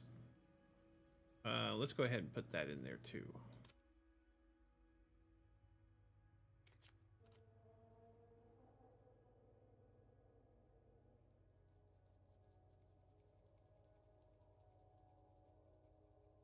Yeah, that's nuts. Put these cables in there too. Why not?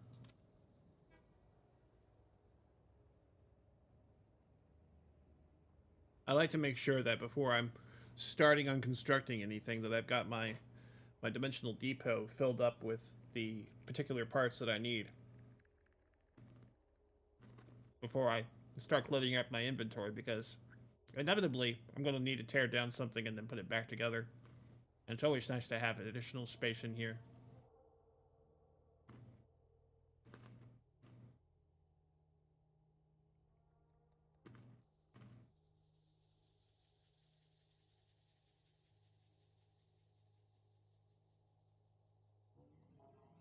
Going to give this a chance to filter in real quick. Well, I'll take another sip.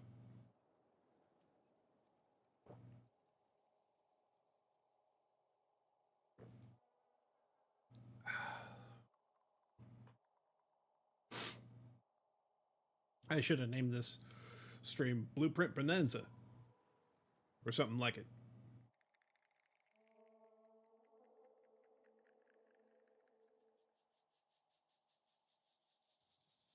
All right, that should give me some room. That's good enough. Yeah, that'll do. Put some more of those in there. Get them in there. Take from inventory before depot. Yes, that's exactly how I want it to work. Exactly how I want this to work. Don't know why you would think that I wouldn't. All right, how we got...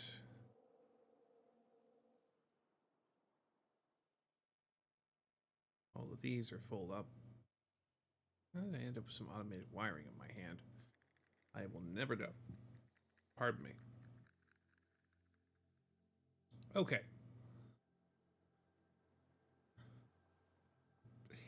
My little fix-it cup.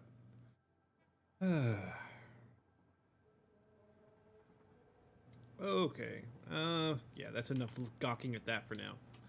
All right. Let's go ahead and look at the individual setup that I want to make for steel ingots. Okay. Here we are. Okay. So, how to do from steel to screw. All right. Do I really need it to be the more efficient one? Or would it be okay for me to just feed in the iron as ore into the foundry? All right, let's just start with the foundry. The less efficient method. All right, let's go with standard steel. I'll produce 45 a minute. But as I said, I don't need that many that fast. Oh, but I see it's much less efficient. It is so much less efficient.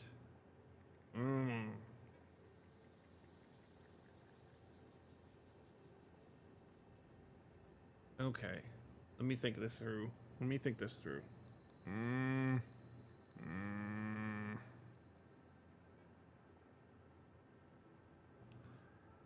I really need to think this through. Okay. All right. Let's just go with the other setup. All right. All right. So we're going to need a pair of smelters at least. At the very least, we're going to need a pair of smelters.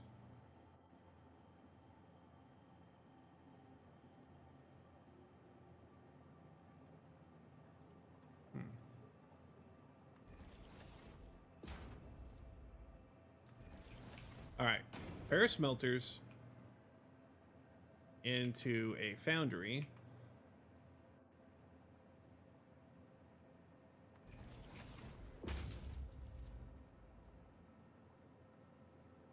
With a merger in between.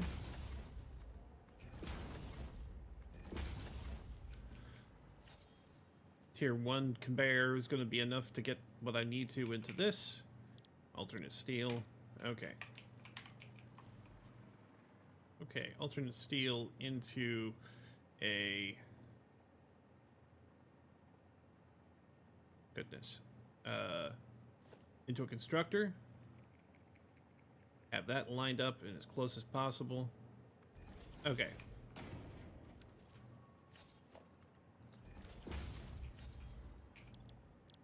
Okay, steel beam. Requires 60 ingots. Okay. Well, then there's my answer. This produces exactly 60. Okay. Alright, and it produces 15 per minute.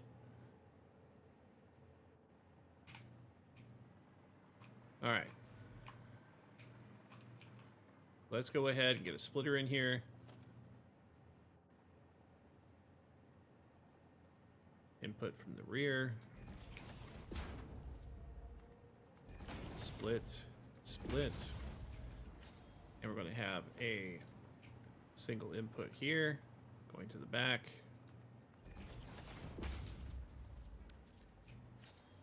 Okay. So this is still 40 in. And these guys are going to be producing iron ingots at 30 per minute.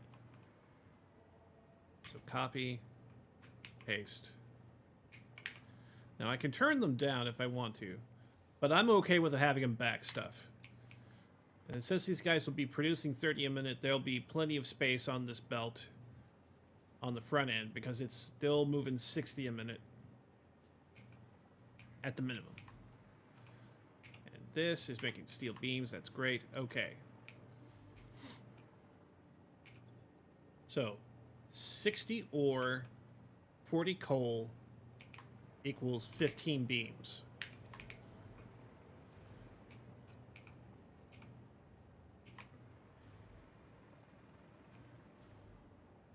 I'm just going to leave it as it is. All right. Let's go ahead and set up power. All right. Power.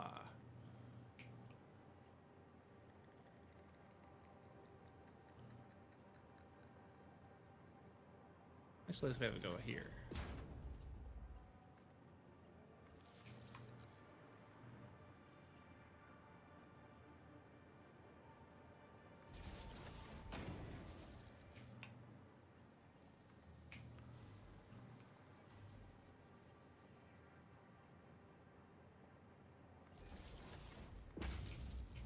Okay, power's wired up.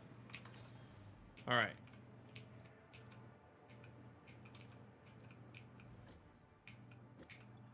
Okay. Steel beam for screws.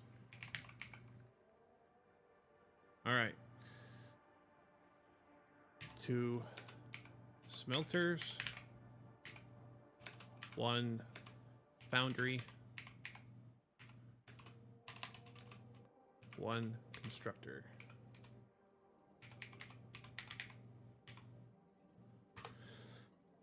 $60 iron ore. Input 40 coal. Input 15 steel beam. Output.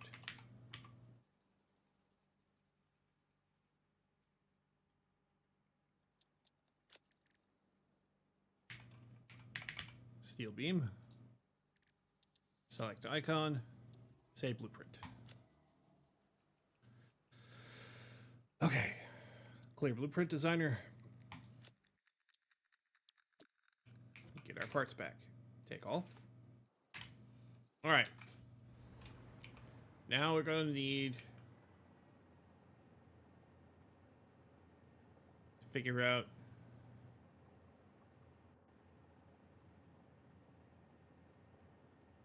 okay, it's a simple product of multiplication. So for every one of these new blueprints that I'm going to be making for the screw factories, I'm going to need 1 of the beams to screws blueprint, and I'm going to need 3 of the plates, the iron plates blueprints, either next to each other or sandwiched on top of each other. What, follow with me so far? Okay.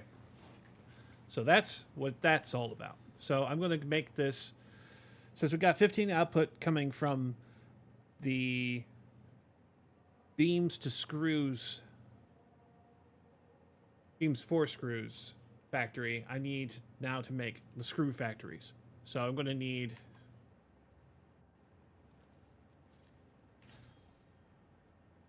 3 of these constructors side by side with some space behind for a manifold.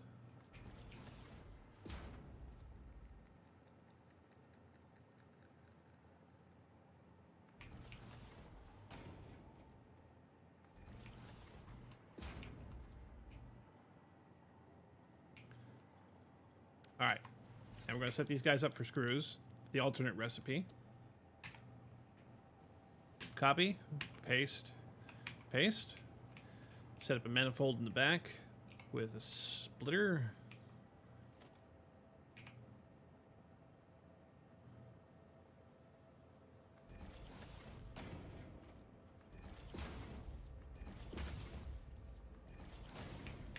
These require 5 steel beams apiece, and we got 15 coming in, so 3 is what we need. And then these guys are going to individually output. I am not going to go ahead and merge them. That is way too many screws. So let's see. Logistically, a tier 5 conveyor belt moves 780 resources per minute. So 780 divided by 260 is 3. I can have a single tier 5 conveyor that can move all 3 of these. So the question is, do I want to merge them or do I want to split them?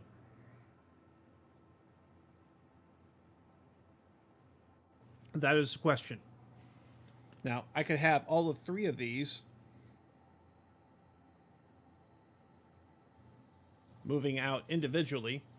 That can create like a merger stack. So like, say, I'll have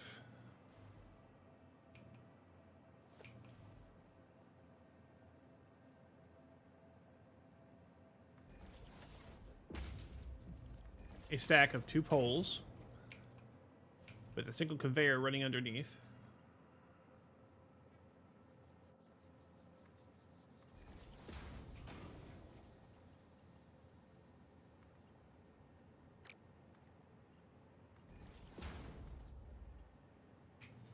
Alright, that's too much of a lift for that one.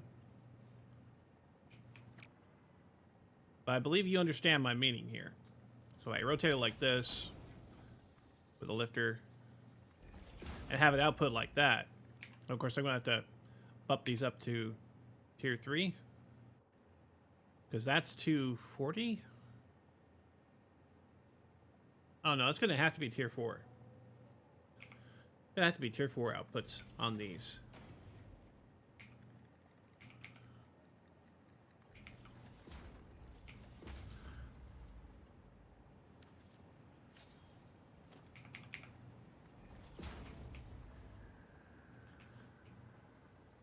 Just to make sure that I'm moving everything at speed. So I can have it split up like this, so it takes up less horizontal space, and I can have it all move as a unit and split up that way. Or I can have them all on the ground. Or I can have them all merge into a single merger and come out as a tier 5 belt. It really depends on how I want to divide up the work. So I am going to leave that up to when I actually use these blueprints rather than creating a specific blueprint for this specific edge case and then modifying it so that it has different edge cases. All right, let's go ahead and wire up the power. All right, you here, here, and here. All right. Now I'm going to go ahead and upgrade this to a tier 2 pole. And look at that. We're done. Okay.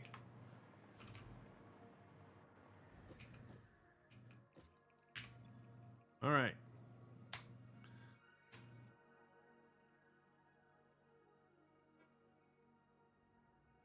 All right. Screws from steel beams. 3 constructors.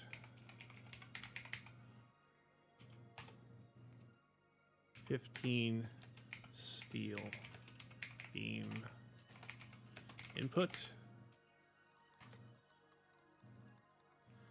780 screws output.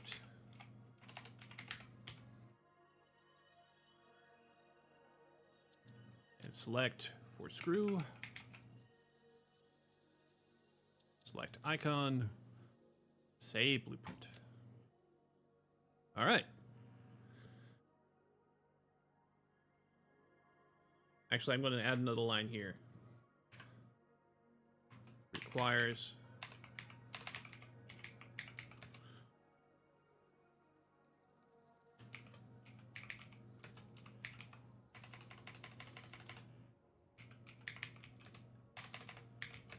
beams for screws. Blueprint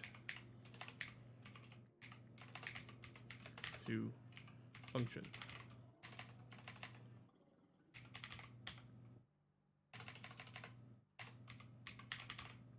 There we go. I spelled that right. I think I just created a new derivation of the F word. Maybe that could be a meme.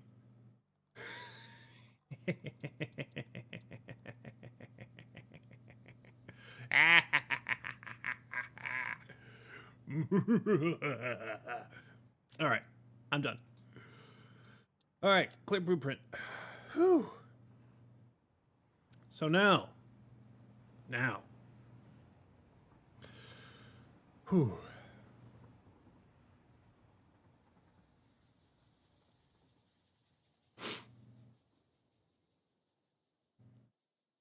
It's time to make the plates, the big plates, the plates, reinforced iron plates. All right. So now we're going to be using this bolted iron plate recipe. And that's exactly what we're going to do. All right. So we got... Let's go ahead and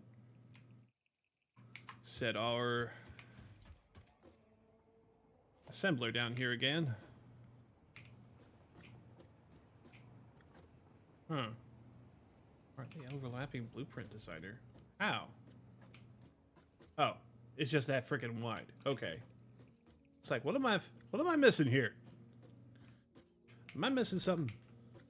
Why are you overlapping? It's just in the front. It's too goddamn long. All right.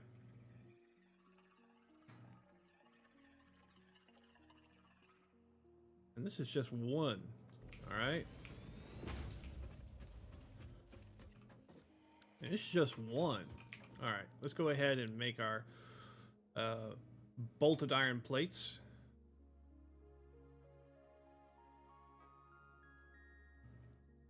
Okay.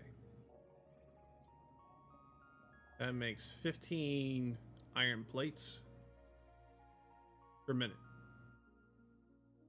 versus the 5 that we would normally get. So it's tons more efficient and for time, but it requires a whole hell of a lot more inputs. All right.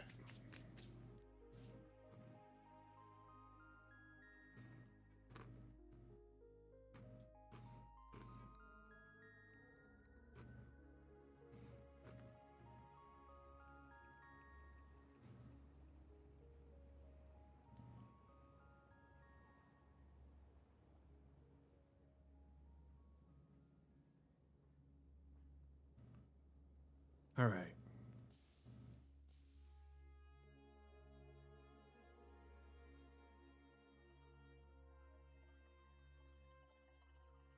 You know, I don't need to make one for this.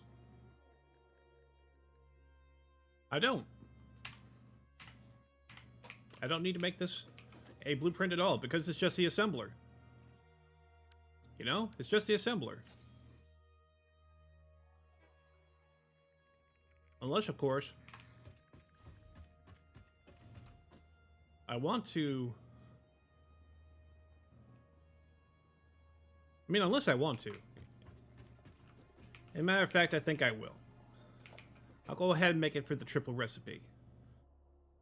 Or triple the amount that we need. Alright. So we're going to do that. So I'm going to line up 3 next to each other. For spacing purposes. Make it nice and tight. Alright.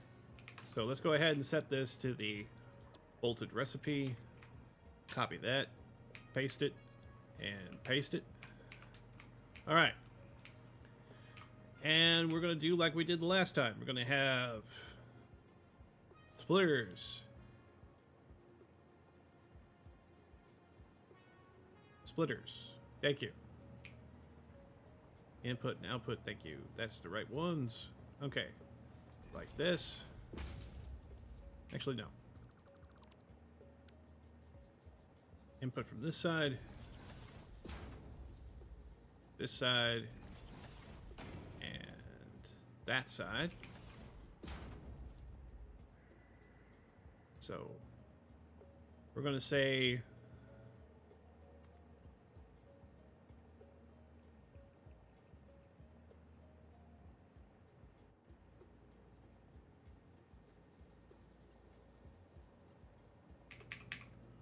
this is where the screws are going in.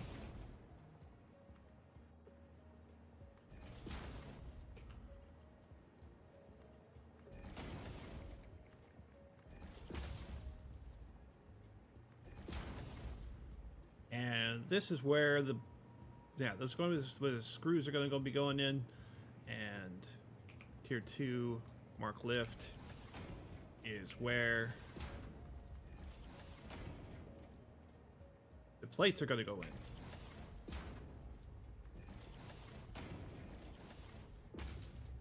And these are going to be tier 2 belts here because they need 90 apiece. To go with these tier 2 belts here, these conveyors. Oh, wait. Get out of there. What are you thinking? What are you thinking? In there. Jeez. Okay. And we're going to have 300 coming in the front, so that's going to be at least a tier 4. Right? Because it's 60, 120, 240, and 480.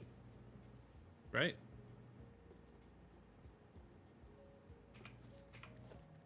Conveyor 2. 480. Versus 780 at the top. Alright, that'll do.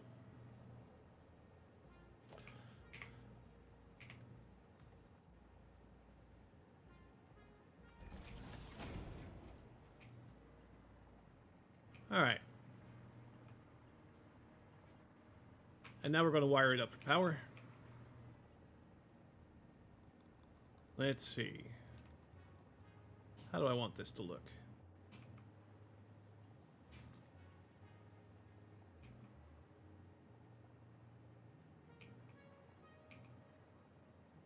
Got the power here. Turn that into a tier 2 pole. Yeah, we're all wired up.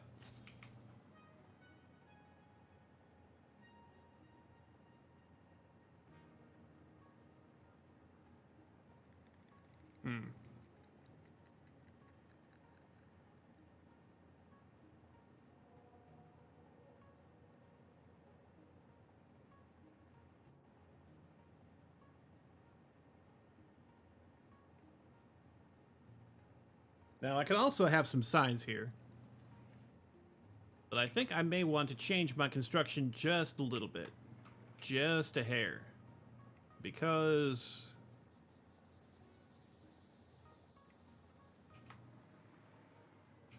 I want to. Because I want to.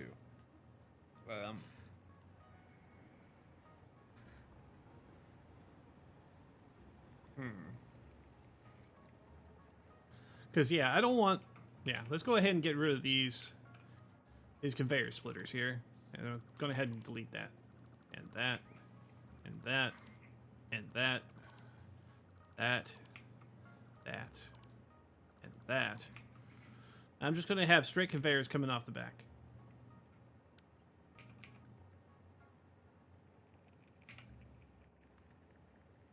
I have tier 4s coming off the back there. Going all the way to the edge of the platform, like so. So everybody's on the same damn page. There we go. I'm going to have signs for each of these. So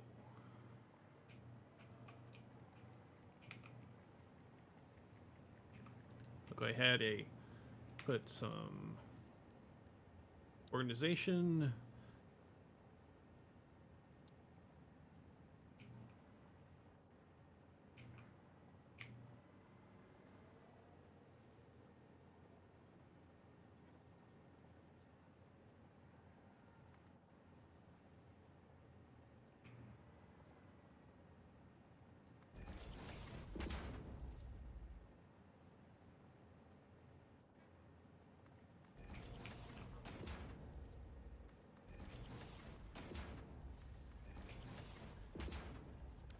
All right. Let's go ahead and edit our signs. Select icon. Screw.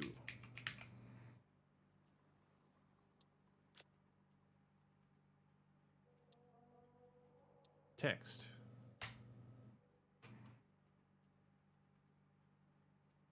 Screws. Input.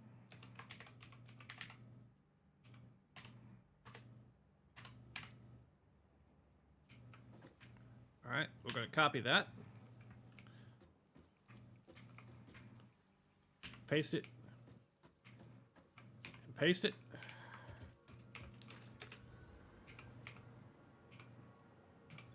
display here. Iron plates. Select icon. Text. Iron plates.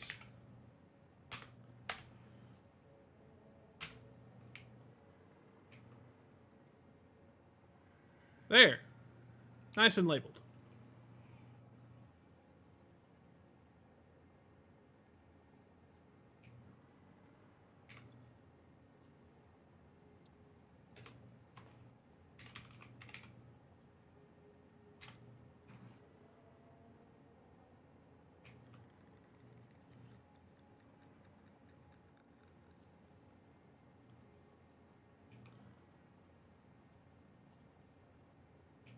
All right.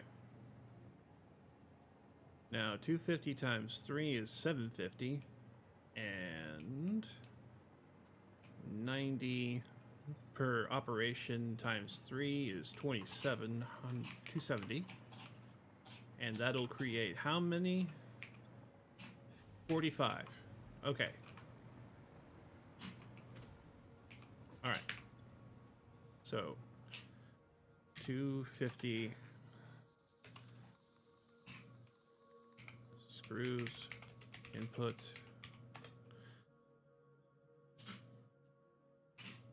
$270 iron plates, input, 45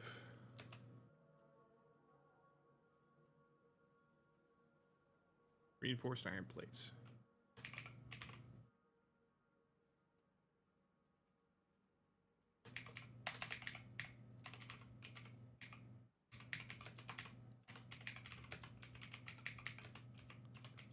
Output.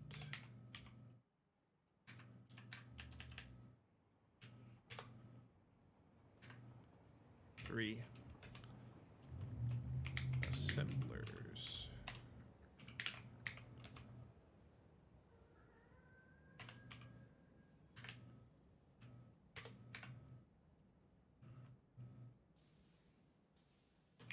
Requires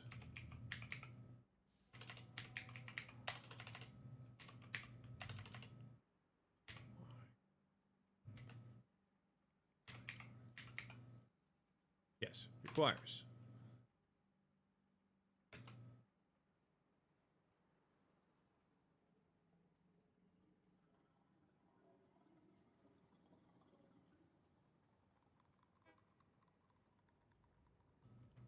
Eh. That's way too much. That's way too much to worry about. Let's go ahead and select our reinforced iron plates and select icon. Let's just save it.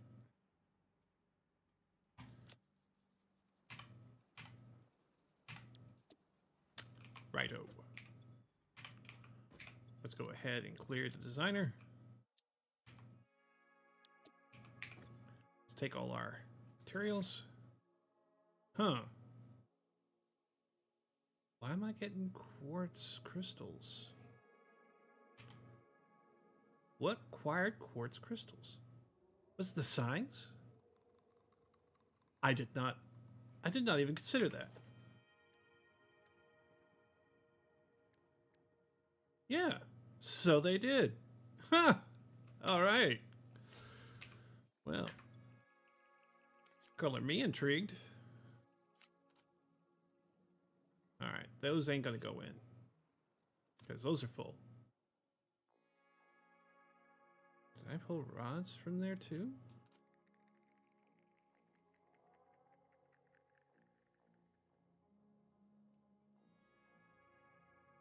Yeah, sure did.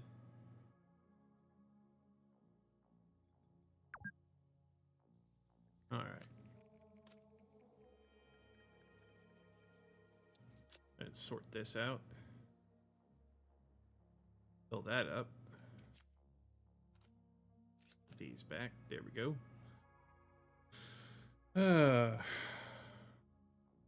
Yeah, screw it.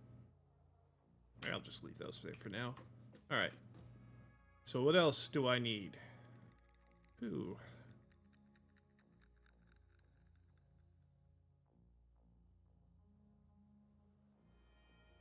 All right. Let's take a look at our blueprints here. All right.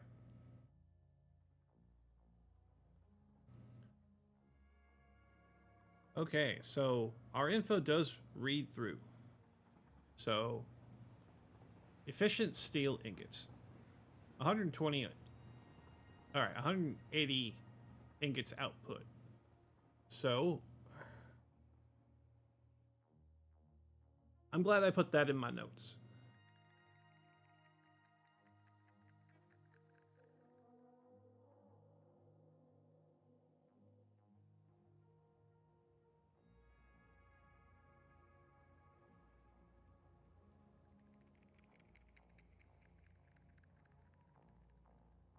All right.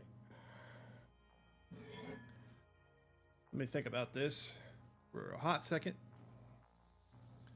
I think I'm going to start making beams next. Not beams, but pipes? Yeah, pipes.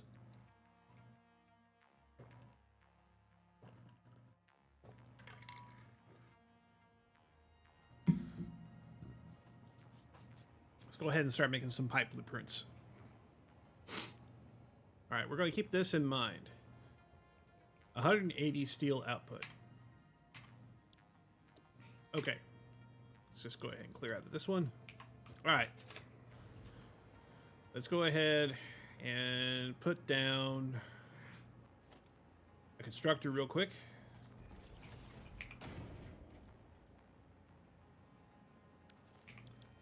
All right, steel pipes. Requires 3 steel ingots every 3 seconds to make 2 steel pipes. So it requires 30 per minute. This is good news for us because 180 steel is divisible by 3. Excuse me, by 3. So that means it divides into 6. It divides into 6. That means we're going to be needing to make an over and under construction, like we did with the wire. Because I can only fit, well, actually I can fit more of these side by side on here than I can the assemblers. And these are just constructors, so let's go ahead and clear this out. All right. Let's go ahead and set our assemblers over here. Not assemblers, constructors. Leave some space in the back for the manifold.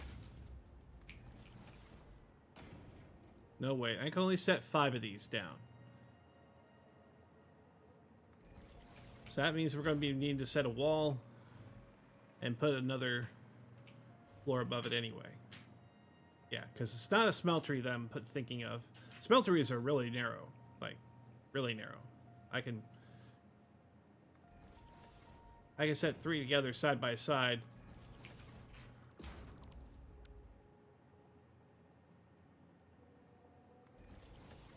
Like so. In the space of a single panel. But I can only fit 5 assemblers, constructors, side by side. So let's go ahead and put that wall up.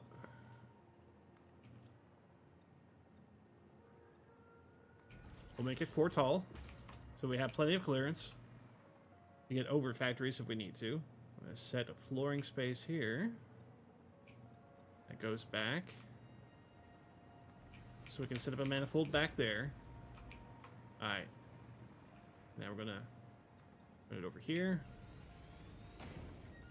And here. Alright, we won't need all 3.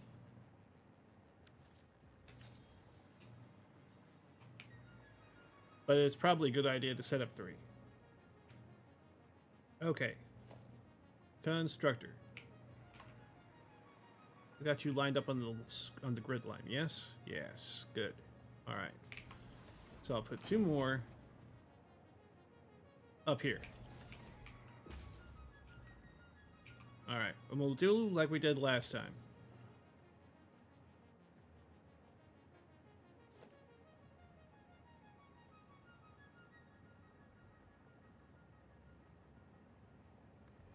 Try to make it as efficient as possible.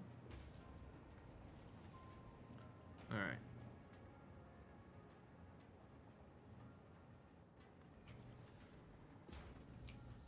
Alright.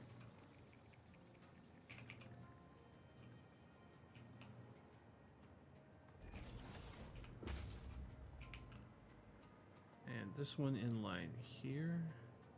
Yes.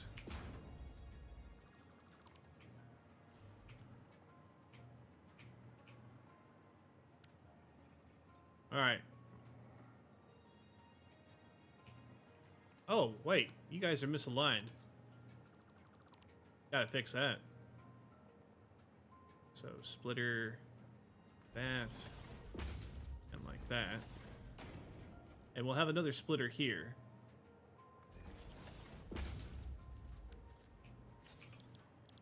Alright, steel pipe. Copy. Paste. Paste. Alright, now how many do I need? 30? Okay. Tier 1s will be... Tier 1 conveyors will do.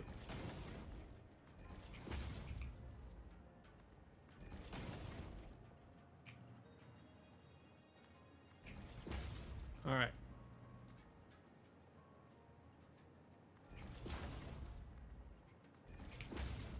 Actually, that looks spectacular. I like it. I like it a lot. Okay. Let's go ahead and get our lifts in. Nope. Like that. Ah, shoot. Really? Is it off by... Oh, it's off. Alright. So it needs to go... Here? Oh, wait. There we go.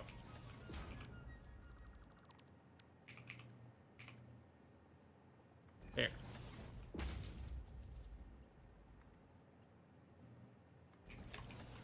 All right.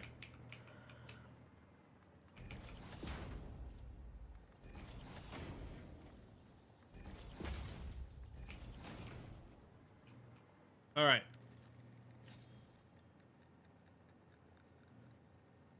So that should keep everything fed and going. Each of these only requires 30 ingots. And this one's going to be backstuffing anyway.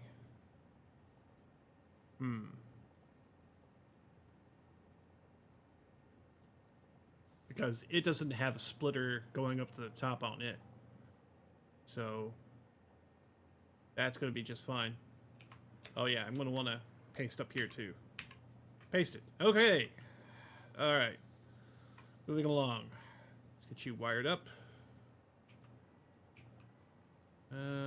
Let's say here. Yeah. Okay. So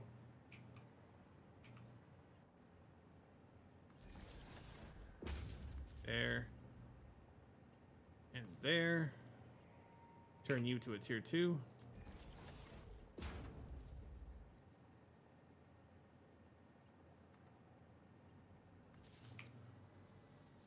All right.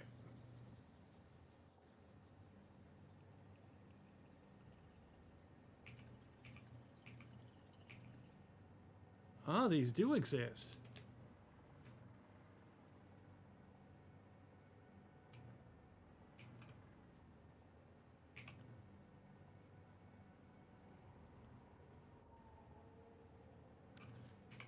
Let's look at power real quick.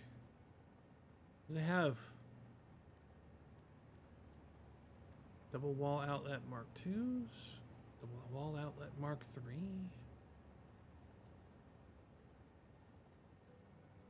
Allows 10 connections, allows 7 connections.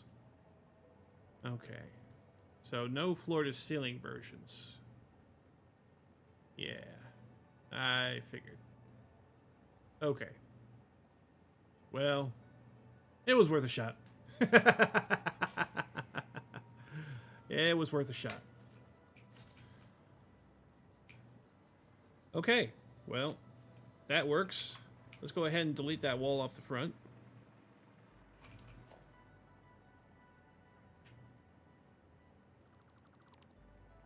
Oh, it's getting dark out.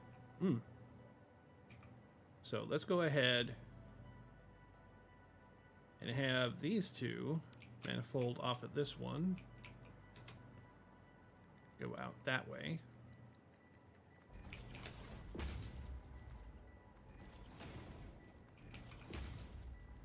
And I'll have you lot.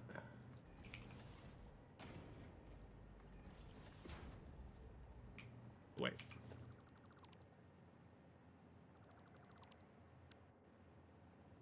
Merge. Yeah, merge.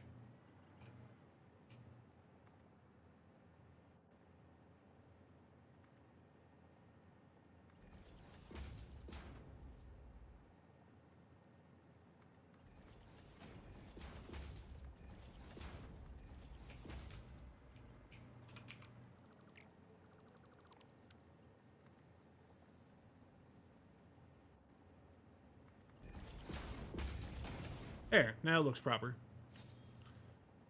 All right. So we got 30 per minute.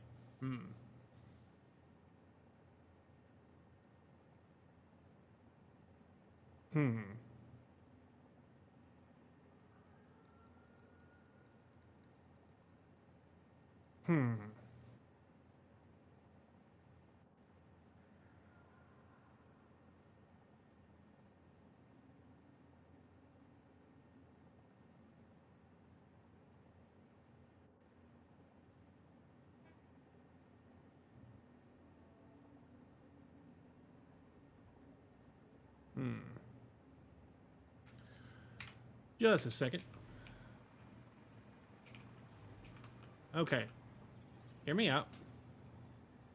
Conveyor belt tier 2, right? And here. And those turned into Mark 1s. This one's a Mark 1 coming off this side. So it won't back stuff as hard as it was, and it won't steal as much from the other two belts because they're going to be pulling off of a tier 3 belt coming in. Yeah? Okay. That should save us some efficiency woes down the line. All right. Let me just double check my numbers here. Okay, so we're going to have 100 steel pipes made in the single factory, requiring 180 ingots coming in. So let's go ahead and write that down. 180 steel ingots input. 100 steel pipes output.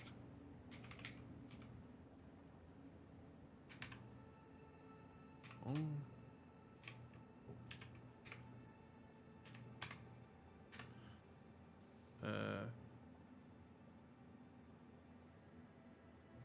5 instructors.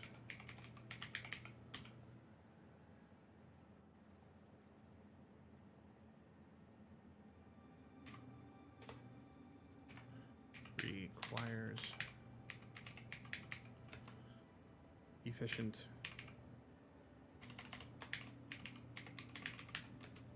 steel ingots blueprint.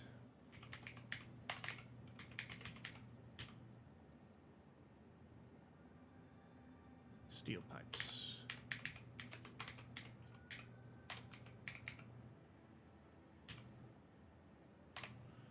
Select icon.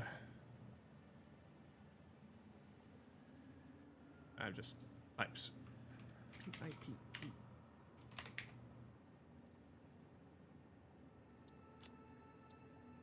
Say blueprint. Clear blueprint designer. All right. Take all. Whew. You know, I wish I could bunk and make the day go faster. That would be one quality of life upgrade that I would really like. And just to make sure that I can't, let's go over to the bunk and take a look. I can't pass the night, unfortunately. The little llama stuffed up there is just precious. These look dang cozy, though. Oh, and that one's got a little button box in there. I wonder what the... Is it a jack-in-the-box? No, it ain't got a crank on it. It's cute. It's really cute. Oh yeah, I ain't showing you what my character looks like. This is how I customized him out. Okay.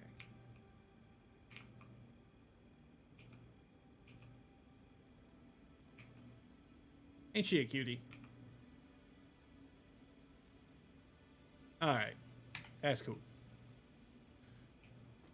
Vote for Satisfactory in the Steam Awards category. Better with friends, most innovative gameplay. You know, I would like very much to play this game with a friend. I've seen other people collab on this, and they always seem to have a lot of fun.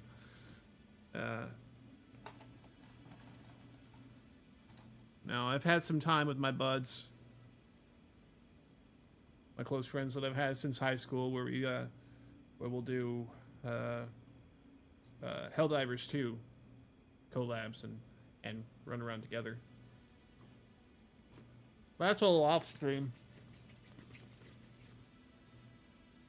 I had a lot of fun that way.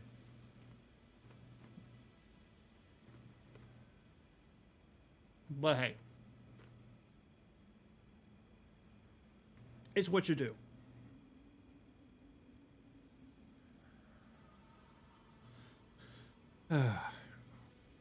So, what do you think?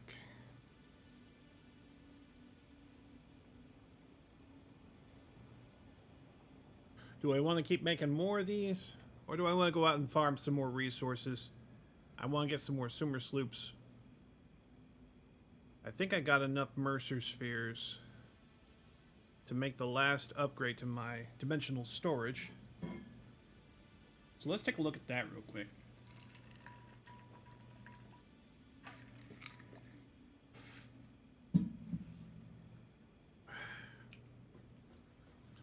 And I also know I need some hard drives for something. But I'll be danged if I can figure out what it was. Let's see.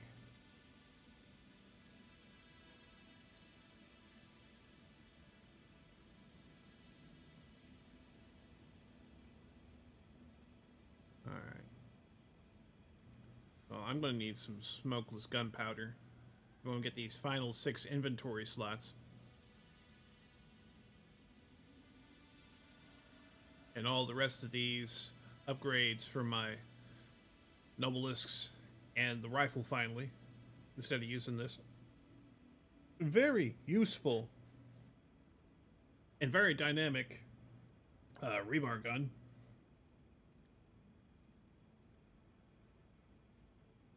I do like the shotgun version, the shatter rebar. That's a very good one. Power slugs. That's got some parts on there that I can't even possibly contemplate making yet. Something here in Caterium? No? That just requires rifle ammo. Alien technology. Now there's something that I required hard drives for that I can't recall. What it was. And what is this hard drive library? Now, I did put my hard drives away. So I could be researching another recipe right now. That would be great. Just to be sure, let me double check the machine shop here to make sure that I'm not forgetting something that would require me to have.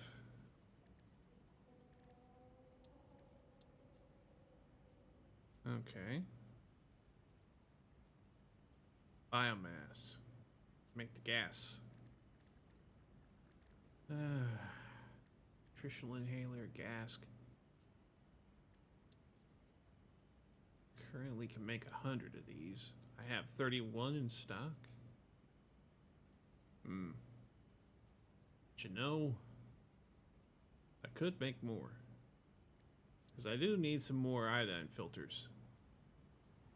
So I only got 24 of those. And I'm going to be dealing with nuclear power before too long. So I can make that nuclear pasta.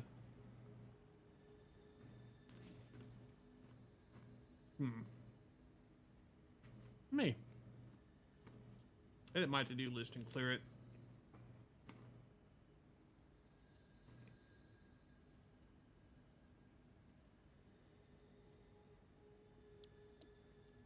Alright. Let's, nuclear pasta. Let's see what I need for that. Okay, so I need copper powder, which is produced in the constructor at 5 bags per 30 ingots.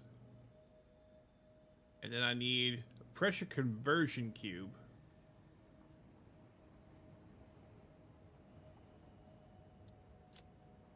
Pressure conversion cube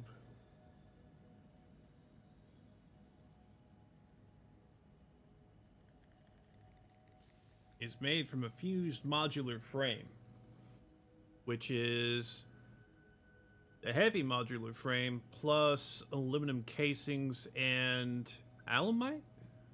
Or is that... Let's open that in the codex. Or is that nitrogen? Okay, that both makes it easier and harder. Where do I got Do I have anyone making heavy modular frames and aluminum casings? Well, I know I got the aluminum casings coming in by the buttload. But do I have something taking the heavy modular frames and turning them into these fused ones? I don't think I do. But I know I got all 3 of these in my factory as it currently exists.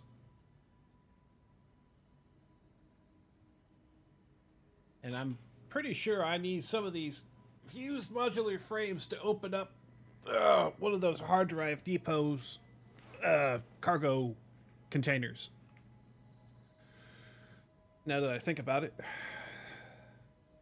I could have some of these cooking while I'm waiting. But let's go ahead and get some hard drives out.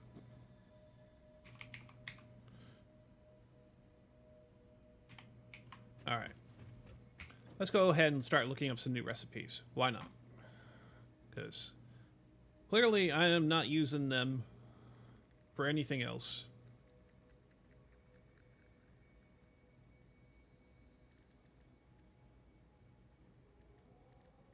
Alien technology. What do I need for this? I need 23 Mercer spheres and 199 of these. SAM fluctuators. Do I have SAM fluctuators being made upstairs? Let me take a look. Okay, here's all my cat material. Okay. I got reanimated SAM going into here. And I needed what? Copper wire. And what else?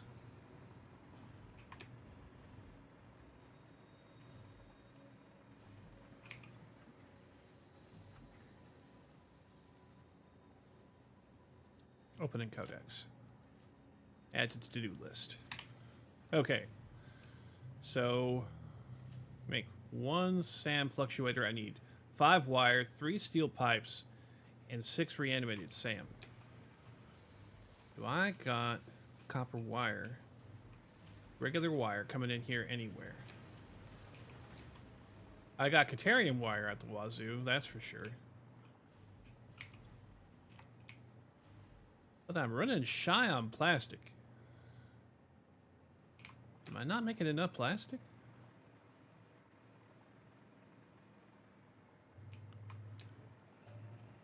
Am I getting bogged down somewhere?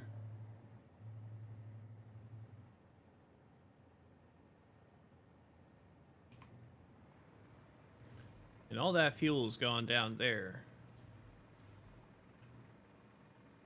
Into a storage container. a single slot storage container, so I don't need to worry about that. That's not something that's currently coming in a whole lot. Alright. Let's think about this. Okay. So we're currently getting more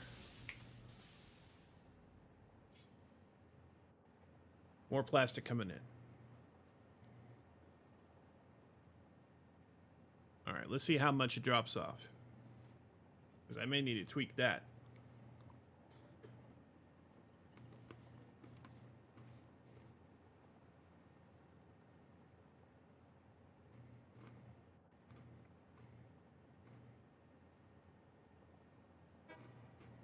Oh my.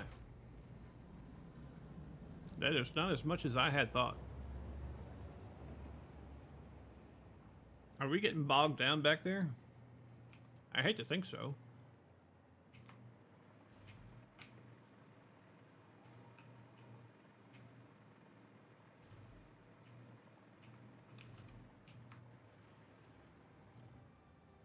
Well, these conveyors have still got some in it. And it's taking some while to filter into the assemblers down there. So that's good news. But we are backstuffing slightly.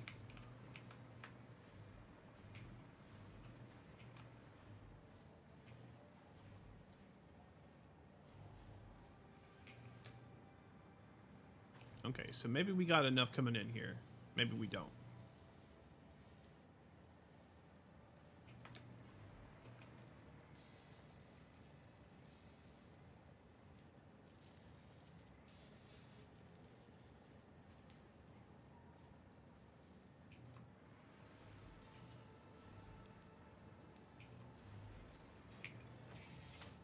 Oh yeah, these are plumb empty.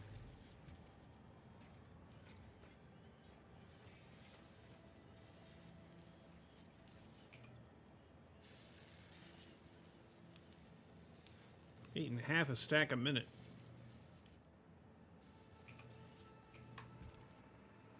To make all these computers.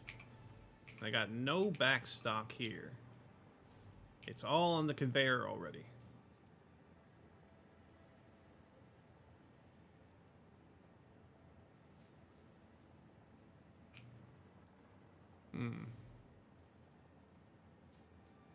I need to think about that.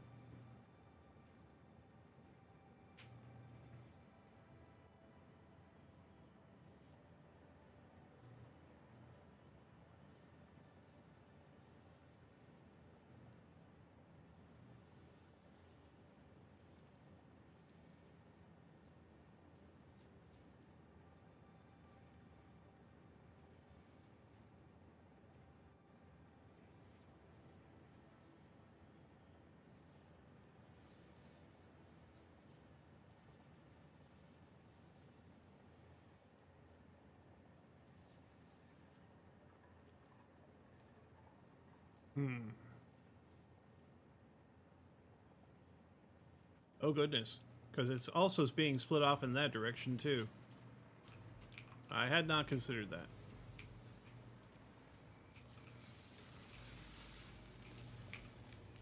May also account for part of the slowdown.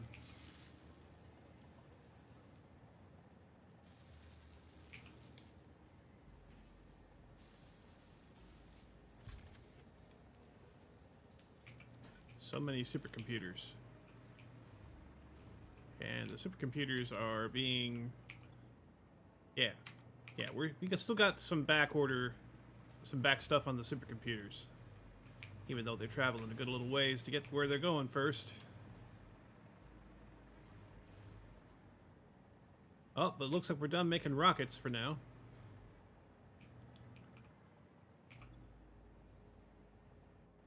Yeah, we're stuffed up on rockets, so this is not going to be a drain. Hey, we do have fused modular frames over here.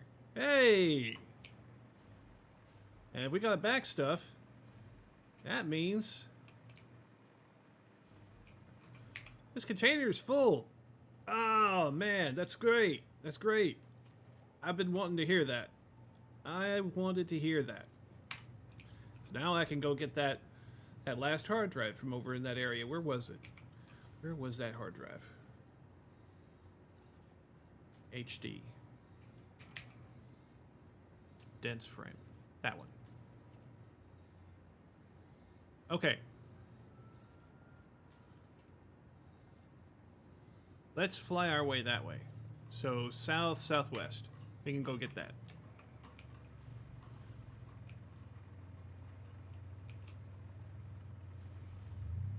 We'll just follow the power lines. Oh, I did not realize how much that stuck out. Just another part of my magnificent mess. That is my spaghetti factory, as I called it last night. All right.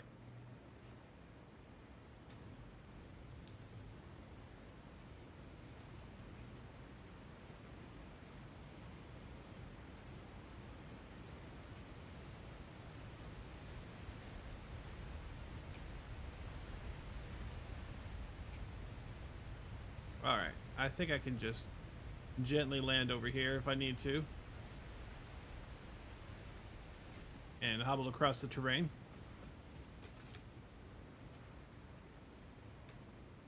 Alright. That way.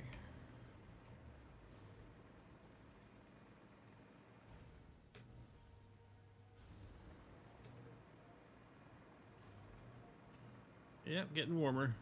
Getting warmer. I do not want any encounters with beetles right now.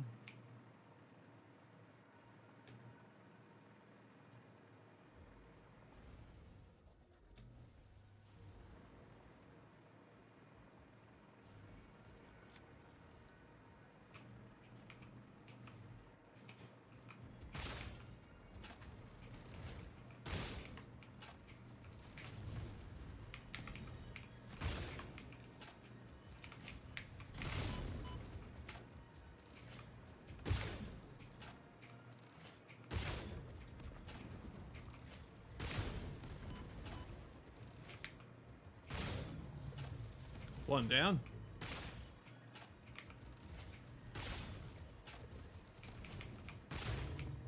Two down.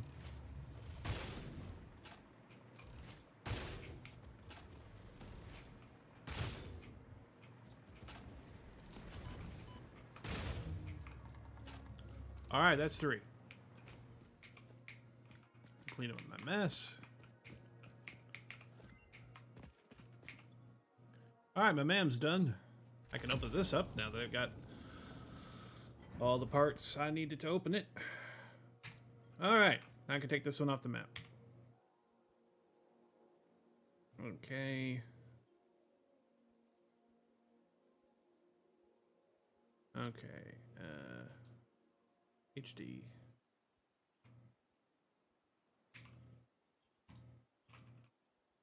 HD. Dense frame. Can I delete you? All right.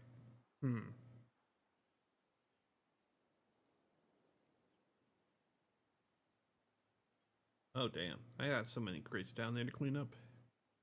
That's too bad. All right. I want to.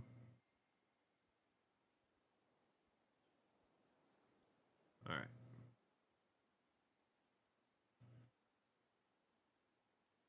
I want to delete this marker.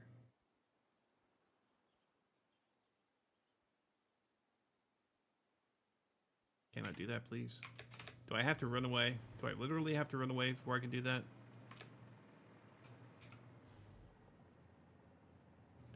I guess I do. Remove marker. Thank you. Uranium. Okay, cool. Let's look for the other one.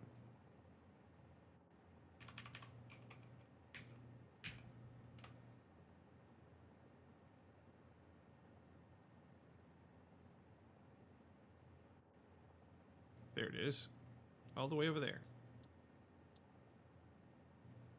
All right. What did it require? Icon. Okay, so that's concrete. Well, limestone into concrete, but anyway. That's a long ways away from here. Northeast.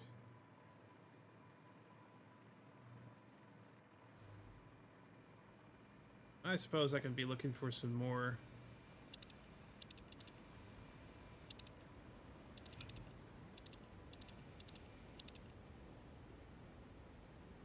Power slug over here? Where?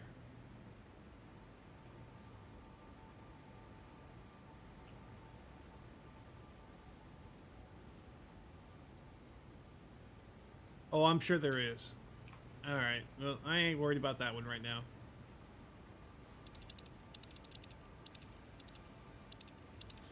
Let's go through some more super sloops. Some more sloops. Somewhere? Somewhere. Alright, I want to go northish.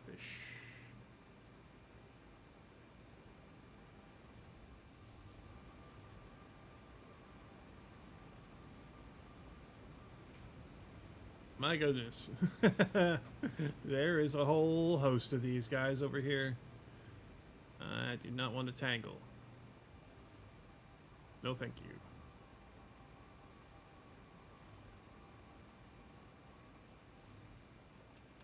Picking up a little bit of radiation.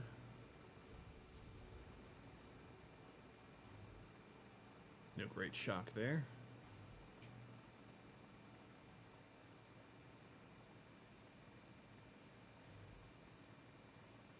You know, I could build myself a MAM if I wanted to. I wonder if I can pump that geyser for water. Probably could. Sulfur. Quartz. Nitrogen. Okay.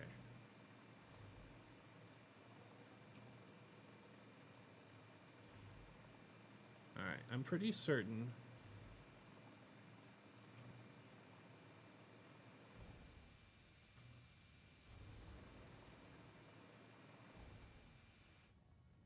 Oh! I gotta fix some summer sloop. Getting warmer.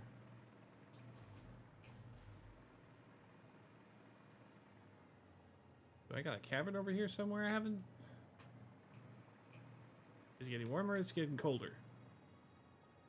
Okay, so I need to go down.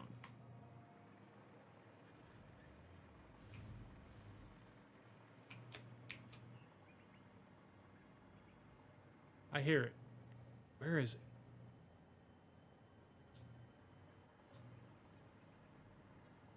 Is it under something? Is it underground? It might be. Is it hiding under something over here? Yeah, there we go. I see it. Let's get some of these. Taking the Garks.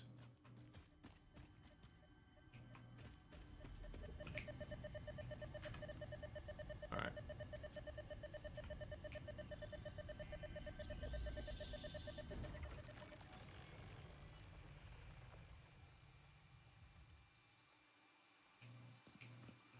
That is fantastic.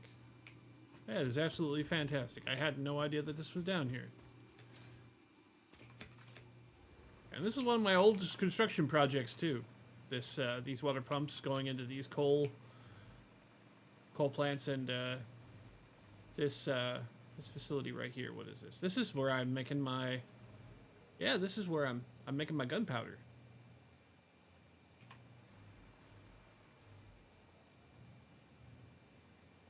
Now to make it smokeless, I need residue or some such. I need heavy oil, I think.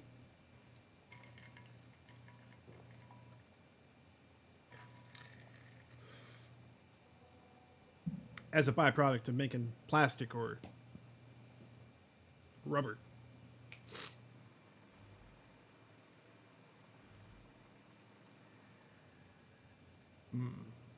But you know, I could do that. I could convert...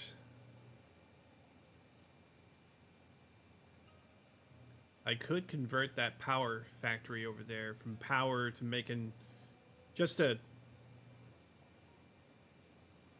make a whole bunch of what you call it, heavy oil. All right, let me just smokeless gunpowder. Yeah, it requires heavy oil residue.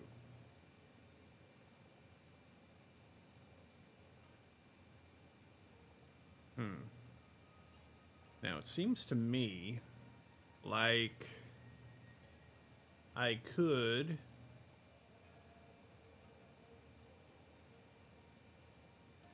package it up and then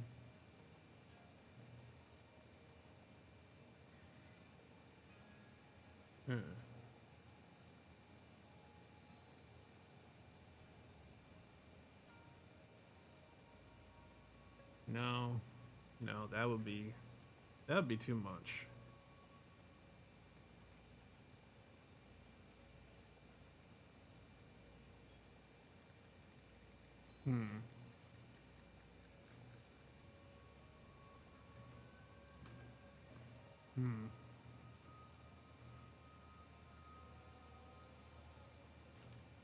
Because I don't want it to be something that's going to clog up my my plastic factory, you know?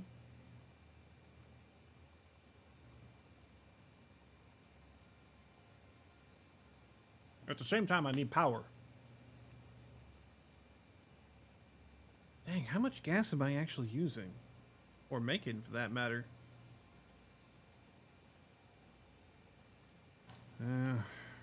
I don't know. I don't know.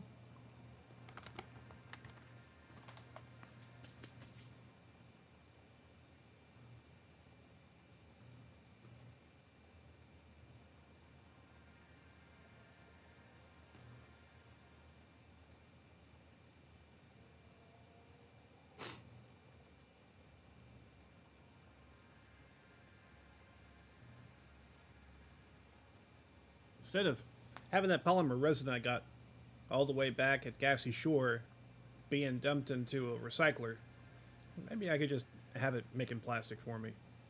I think that would be a more efficient use of it.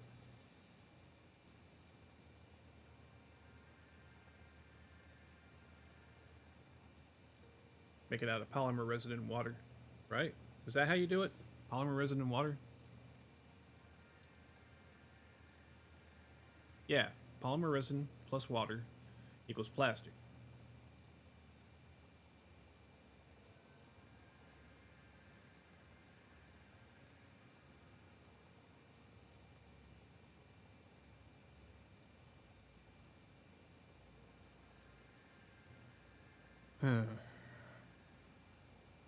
This I need to think about. Because those are the only... Because I only found 3 real places where there's a whole lot of oil that's available for me to extract.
Yeah, this is taking me out to my hard drive.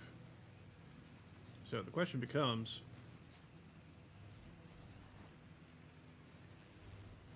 what do I get when I'm out there? Oh, another copper node. That could be useful down the line.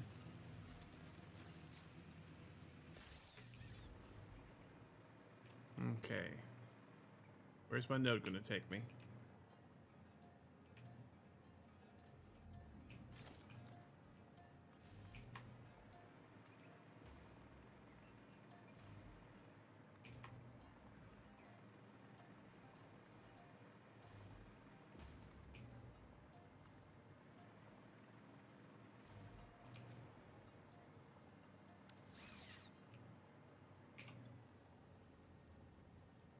Need 70 megawatts. Well, I can provide that.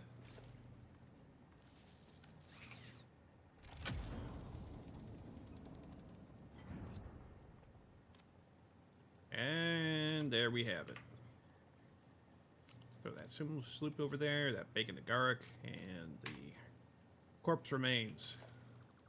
Now that doesn't need it. Okay. Wow. I don't recall us ever seeing these.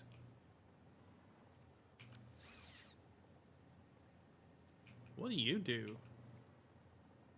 Or how do you do? Are you mycelium? Because you're awful neat looking. But you're also kind of lonely out here. Now that I think on it. Oh, nope, you got a partner over there. Oh, I see a silver sloop.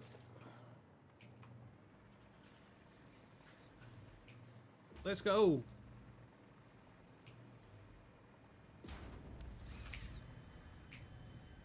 Pick it up. Haha, you didn't get me. Well, you got me, but you didn't knock me off my shot.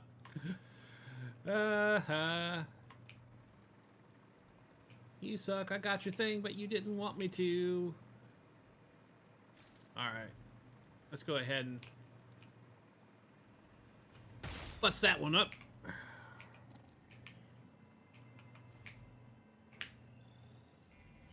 Power slug. You're mine.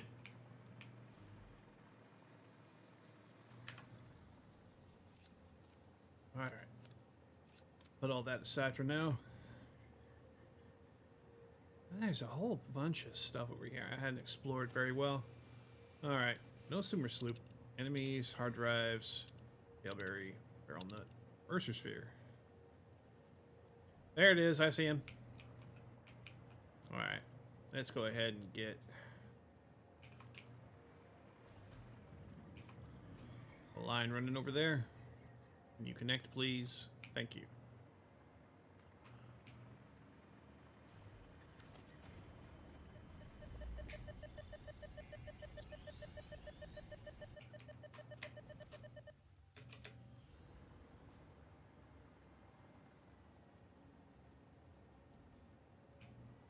Another one this way?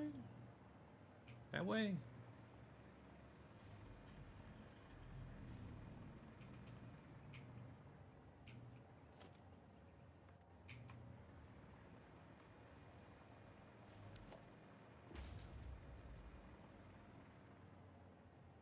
There you are.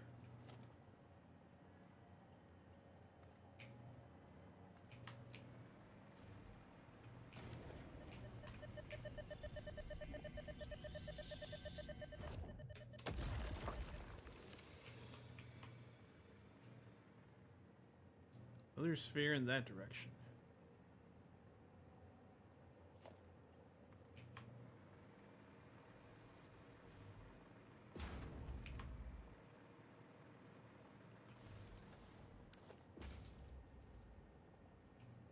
Down here.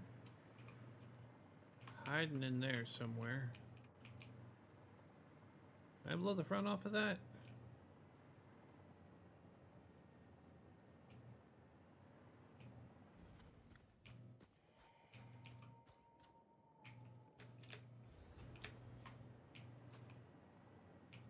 Huh. How in the dickens am I supposed to get in there?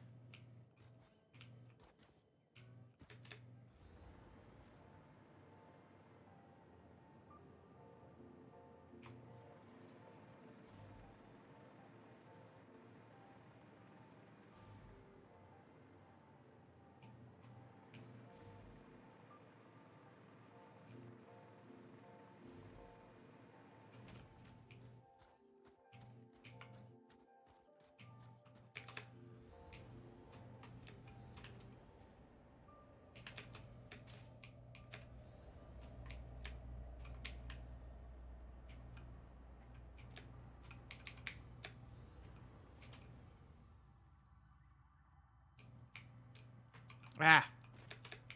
I had it. Nope. Can't crouch in there. Can't crouch to get in there. Maybe I need to blow it up. Maybe I... Aw, I wanted to blow it up.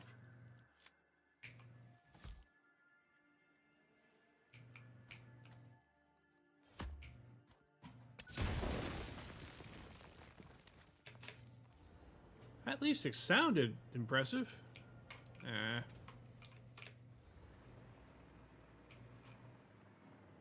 Is there any way you get inside that conduit? Over here somewhere, maybe? So it looks like it goes for a ways.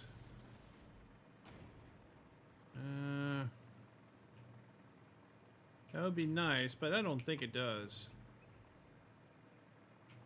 Maybe from up there? You think?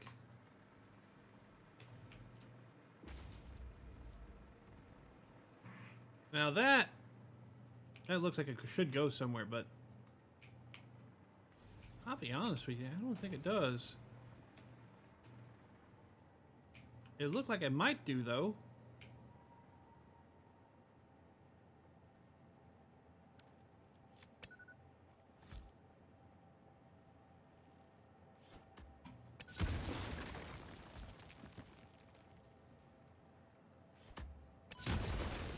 Ouch.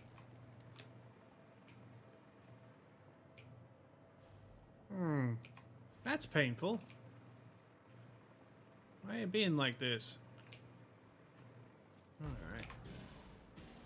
Oh yeah, you big and bad. You gonna shoot basketballs at me? Mr. Hog? I'm just over here cranking my hog.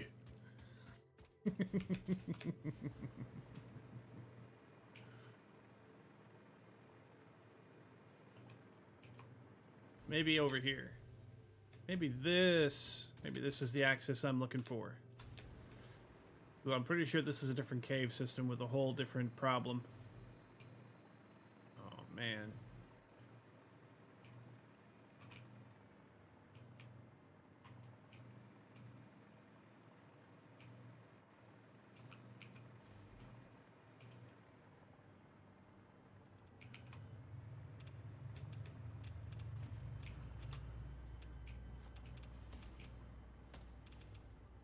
Yeah, there's a Mercer sphere in there for sure. And there's another connected cave over there, so I'm thinking that's where I need to go.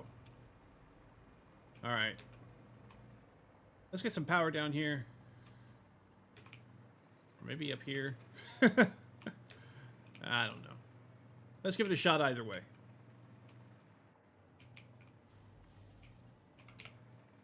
I could for sure use a little bit of juice down there. Alright. To help me navigate this maze.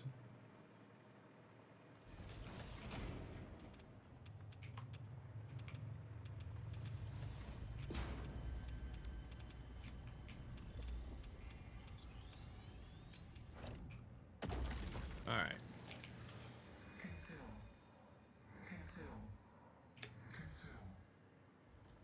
I have, and I will. Alright. That looks like it's breakable.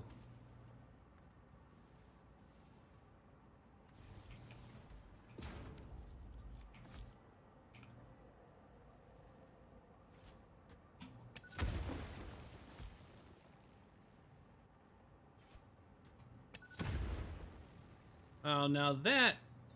Oh. That puts a damper on things. I was hoping that those were interconnected tunnels. Oh! Looks like we're gonna have to look a little bit harder.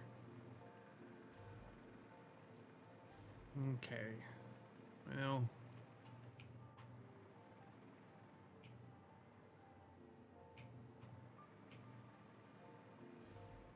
Why would they put stuff down there if I can't get to it?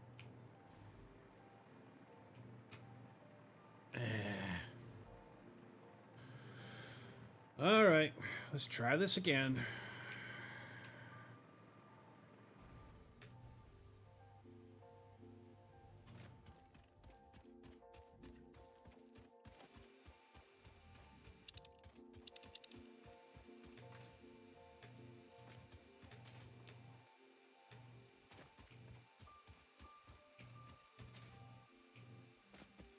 The question is, where did I see that very spicy outcropping that left me wanting more? Was it over here? No, too close to the water. Okay.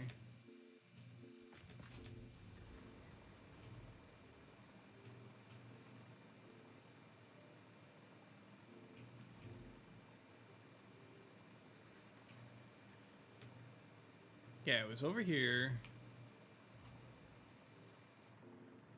I found one of them.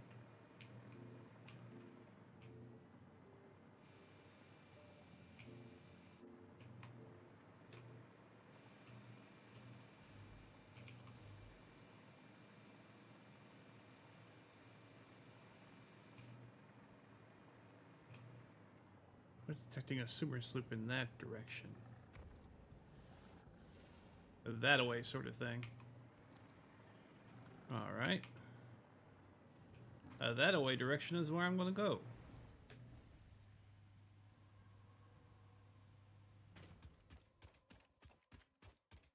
Alright. Alright, so it's under these dunes. Oh, it's just laying in the dirt. Harvest the scripture. Compose it into a blood song. Harvest the scripture.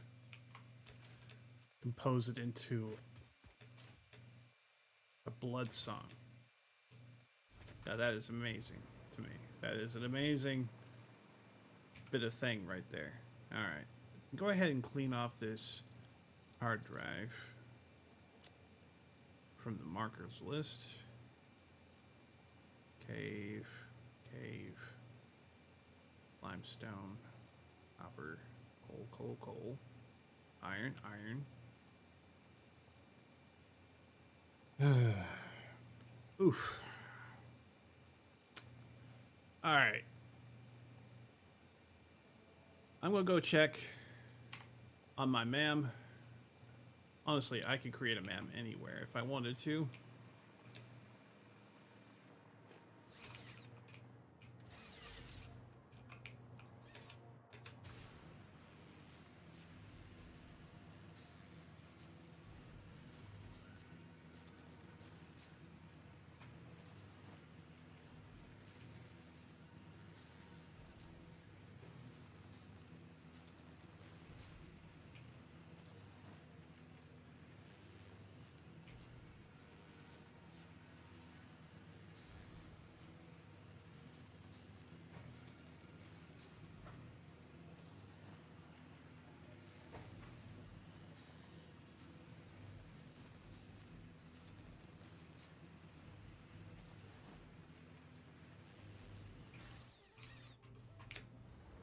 We.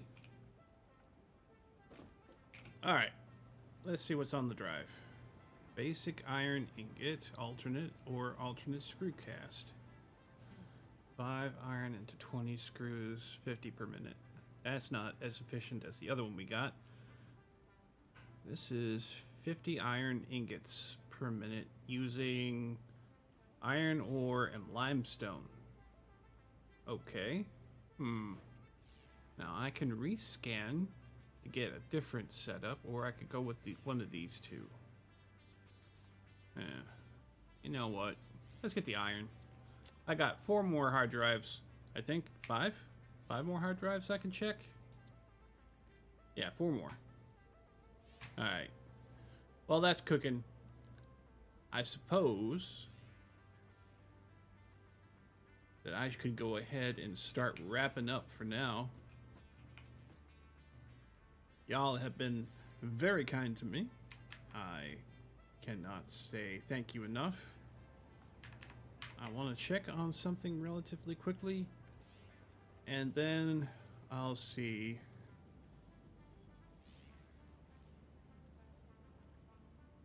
if there's anyone who's available to raid right now that I have an inclination to send you to.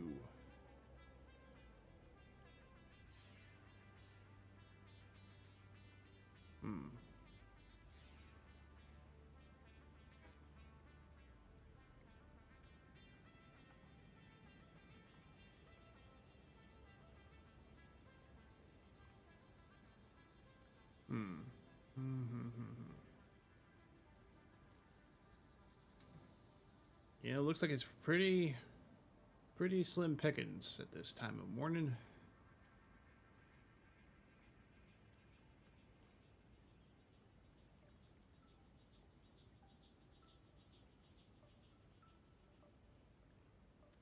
Yeah.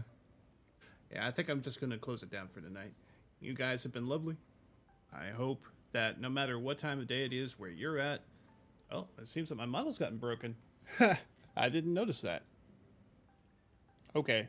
It looks like it's working again. Ah. Okay.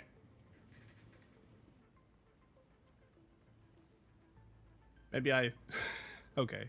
I'm looking at my stream on delay. My bad. Alright, I'm just going to close it down for tonight. Y'all, it's been swell. I hope you have a good day. And I'll see you again next time, which will be Wednesday morning at midnight Eastern Time next week. So, until then, adios.